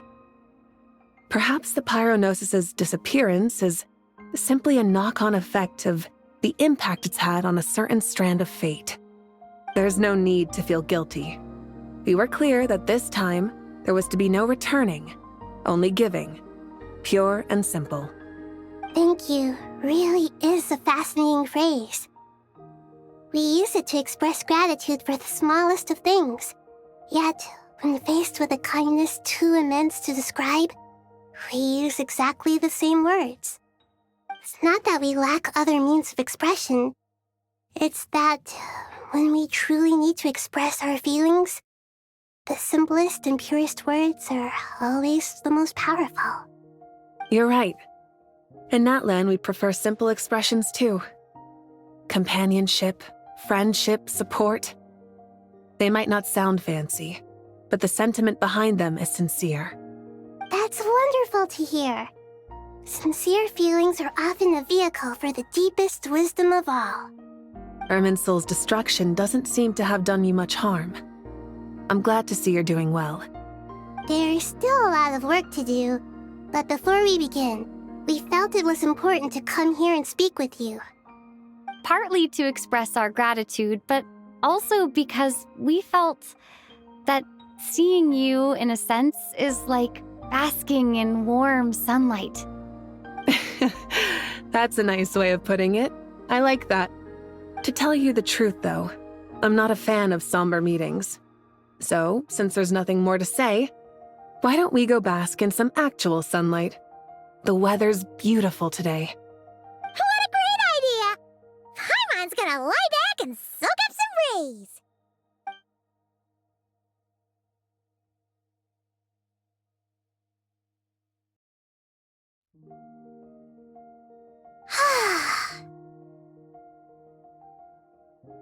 In that case, I think I'll lie down for a bit too before we head to our next stop. And where might that be? Mondstadt. Paimon and I are gonna head back there with Kale and the gang. Long ago, I sensed that the god remains inside Kali had come from the goddess of flowers, but I kept it a secret. Those remains weren't hurting Kali, not as she is now. They simply exist. Besides, I could sense a deep yearning within her. A yearning for an ordinary life. A yearning to hold on to the hard-won happiness she now enjoys. With someone like her, I have a responsibility to keep her secret. She should be ready to face the truth by now. Whenever people meet, there is always the potential to create warmth and kindness. Every child grows up, but even as adults, they are still children in the eyes of certain people. Oh, just like how Paimon sometimes sees Nahida as a little kid. Is that so? Well, anyone who's friends with a kid is probably a kid themselves. Of course! And there's nothing wrong with that. When we get back, we'll actually be hanging out with another of our friends who happens to be a kid. Or more like looking after, in her case. Anyway, we'll always be there to watch out for our friends. Dear Sucrose, when you receive this letter, I'll probably be as busy as always. But busy with wonderful things. That's because I'm no longer a trainee. I'm now an official forest ranger. Impressive, right? Sino said that official rangers sound much tougher than trainees. Though he did say it was already pretty tough to start out with. You probably heard that something big happened in Sumeru recently. Don't worry, it's all been taken care of. We're heading to Mondstadt soon, so if you're free, maybe we could meet up? Plus, it's not just me. A few of us are going. Hey, do you still remember that time we all got together? You know, when we all went to the Windbloom Festival? It'll be just like that.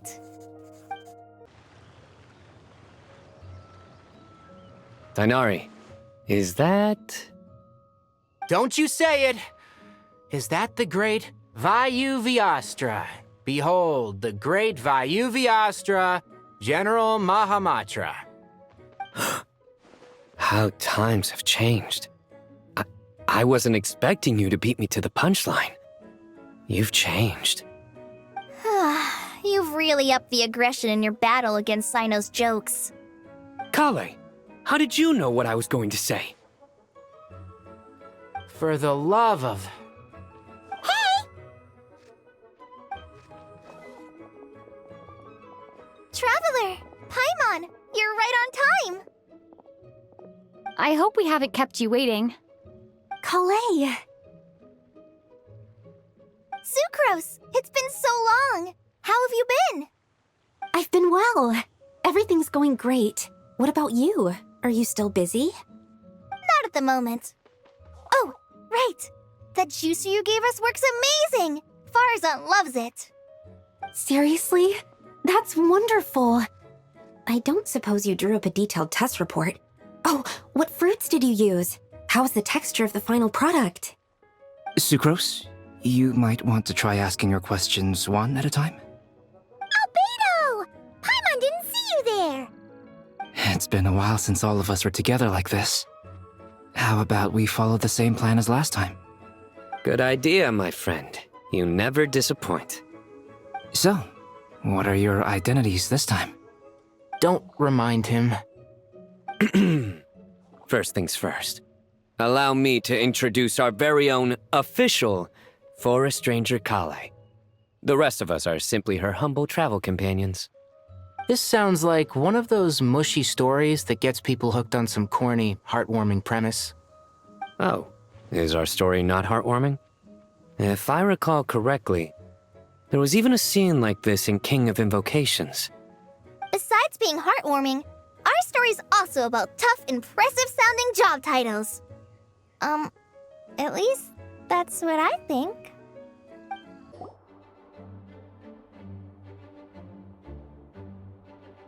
Oh, you're here already? I'm still giving Dodeko a little trim. I won't be a moment. A trim? Does Dodoko need haircuts too? Of course! It's important to know how to take loving care of the apples of your eye. All of these trivial matters get left to me. It's because I'm an angel, and angels are, in a way, the guardians of all Teyvat. Oh, right! Well, that's definitely an impressive sounding job title. What are you writing? I'm just brainstorming some cool sounding lines. Oh, write them on these card backs. Of course. Clearly, my lines are pretty amazing, wouldn't you say? Miss Nicole. Kale? You seem a little nervous. I was just wondering, who was the person you mentioned who needed their wish fulfilled? Wish? What do you mean? Miss Nicole asked if we could meet up in Mondstadt once everything was over. She said a friend of hers had a wish that needed my help to come true. Well, you never mentioned that before. All we knew was that you'd arranged to meet in Mondstadt. But we thought it had something to do with the god remains. To be fair, everything I told you was true. Anyway, my friend is waiting. Come on, let's pay her a visit.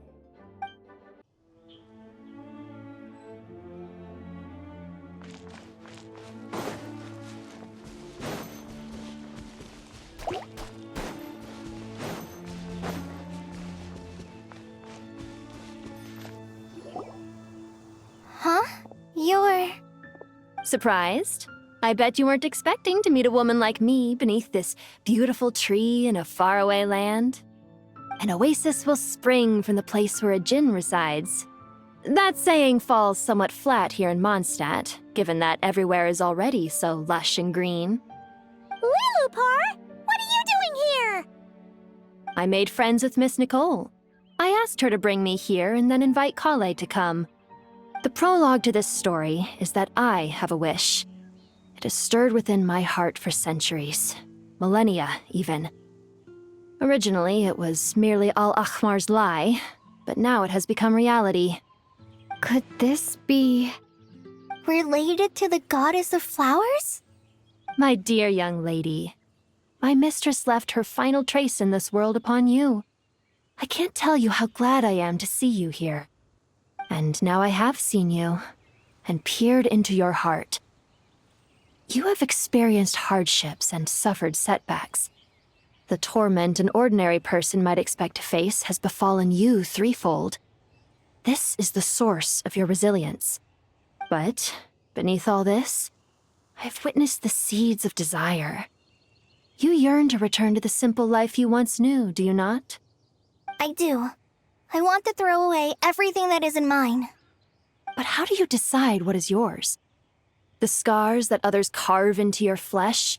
The kindness and love they inscribe? Are these things not yours as well? They are. This is something I've talked about with Miss Nicole. Miss Nicole said I should learn how to adjust my standards. I just want to live as an ordinary human. Anything beyond that isn't mine. Don't you want anything from the remains of the goddess of flowers? She gave me a revelation once. I think that's already more than enough. In the past, you would not have possessed such a rich heart. Your brief life has taught you to hold on to everything good, to home in on kindness. How fascinating. You're nothing like Nabu Malikata, and you're certainly not her. Of course not. I'm not some great and powerful being, Miss Lilupar. Yet I am a djinn. We exist because of the Lord of Flowers. We revere and love her. My wish is to see her one last time, to give everything for her. Kale, can you do this for me? But her remains won't be easy to remove. Are you sure this is what you want? That's beside the point. First, I need to know. Are you willing to do something for the soul of this lonely, wandering woman? I'm willing. But look, you know nothing about me. Even if you have heard the stories about me, all you would know is that I was rightly punished for the many evil deeds I committed. Ah, so you do know. Your lips are quivering, your eyes trembling, and still you're willing to do something for me. Life has been cruel to you, and yet you've learned to be kind. My dear young lady, to repay your kindness, I too must play my part. Are you sure about this, Lilupar? I yearn to see my mistress. For this moment, the world can burn to ashes, the universe be engulfed in flame. I care about nothing else. And you, Kale, I can give you a gift. You'll become just another ordinary human.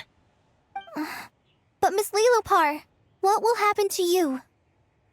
My wish will be fulfilled, and I can die happy. Why would you wish for that?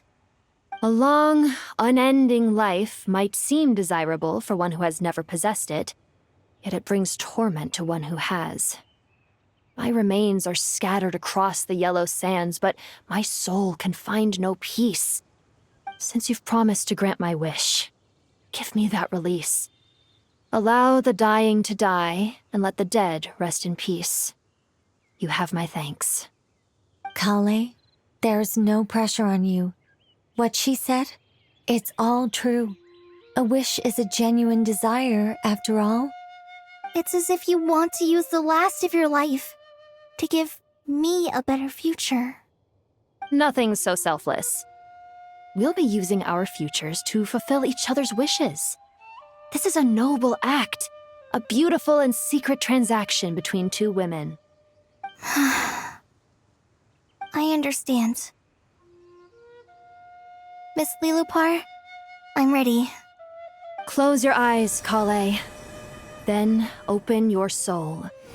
From there, I will embrace my mistress. The downpour of flowers is your touch. Like returning to the very beginning. Like surrendering to your grace, my mistress. People say that devotion is beautiful, yet filled with pain. How foolish of them. For me, devotion is beautiful, pure and painless. Devotion is my love. Thank you.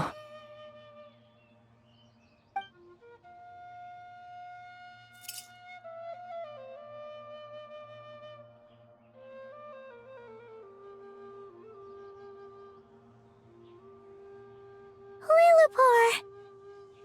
She disappeared? She left, carrying the blessing of flowers. Kale, are you alright? I'm fine. Now that the remains are gone, I don't actually feel any different at all.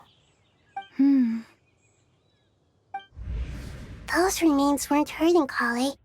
Not as she is now. They simply exist. Besides, I could sense a deep yearning within her. Kale must have already received what she was yearning for. I'm doing fine.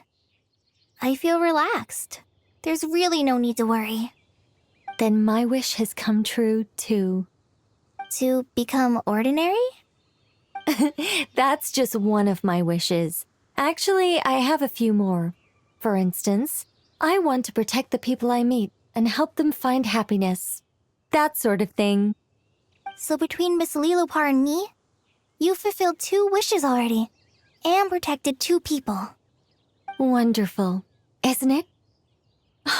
I feel so fantastically happy. I guess that settles things here. So what's next? What do you want to do when we get back to town? Clay, look who I've brought to see you.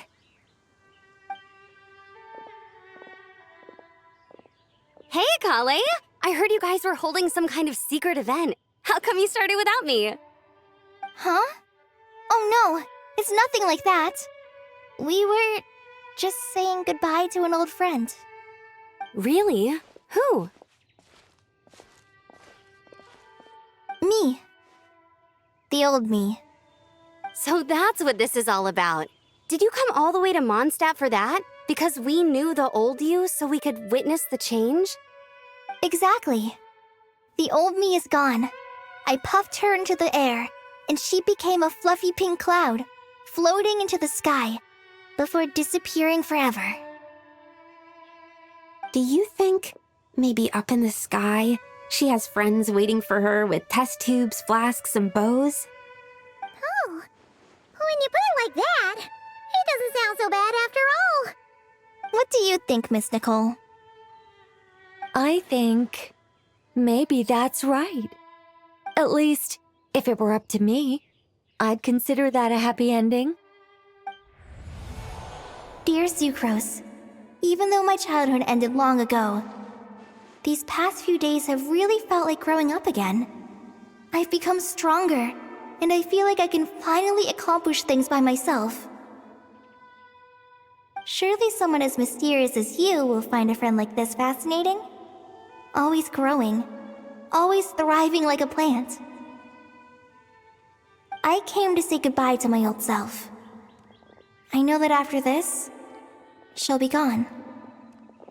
Thinking about it makes me feel a little lonely. I know the weakness that kept me company will one day leave me too. But somewhere in my heart, I feel a great sense of joy. It feels like I've always wanted to take this step, to walk towards the new me.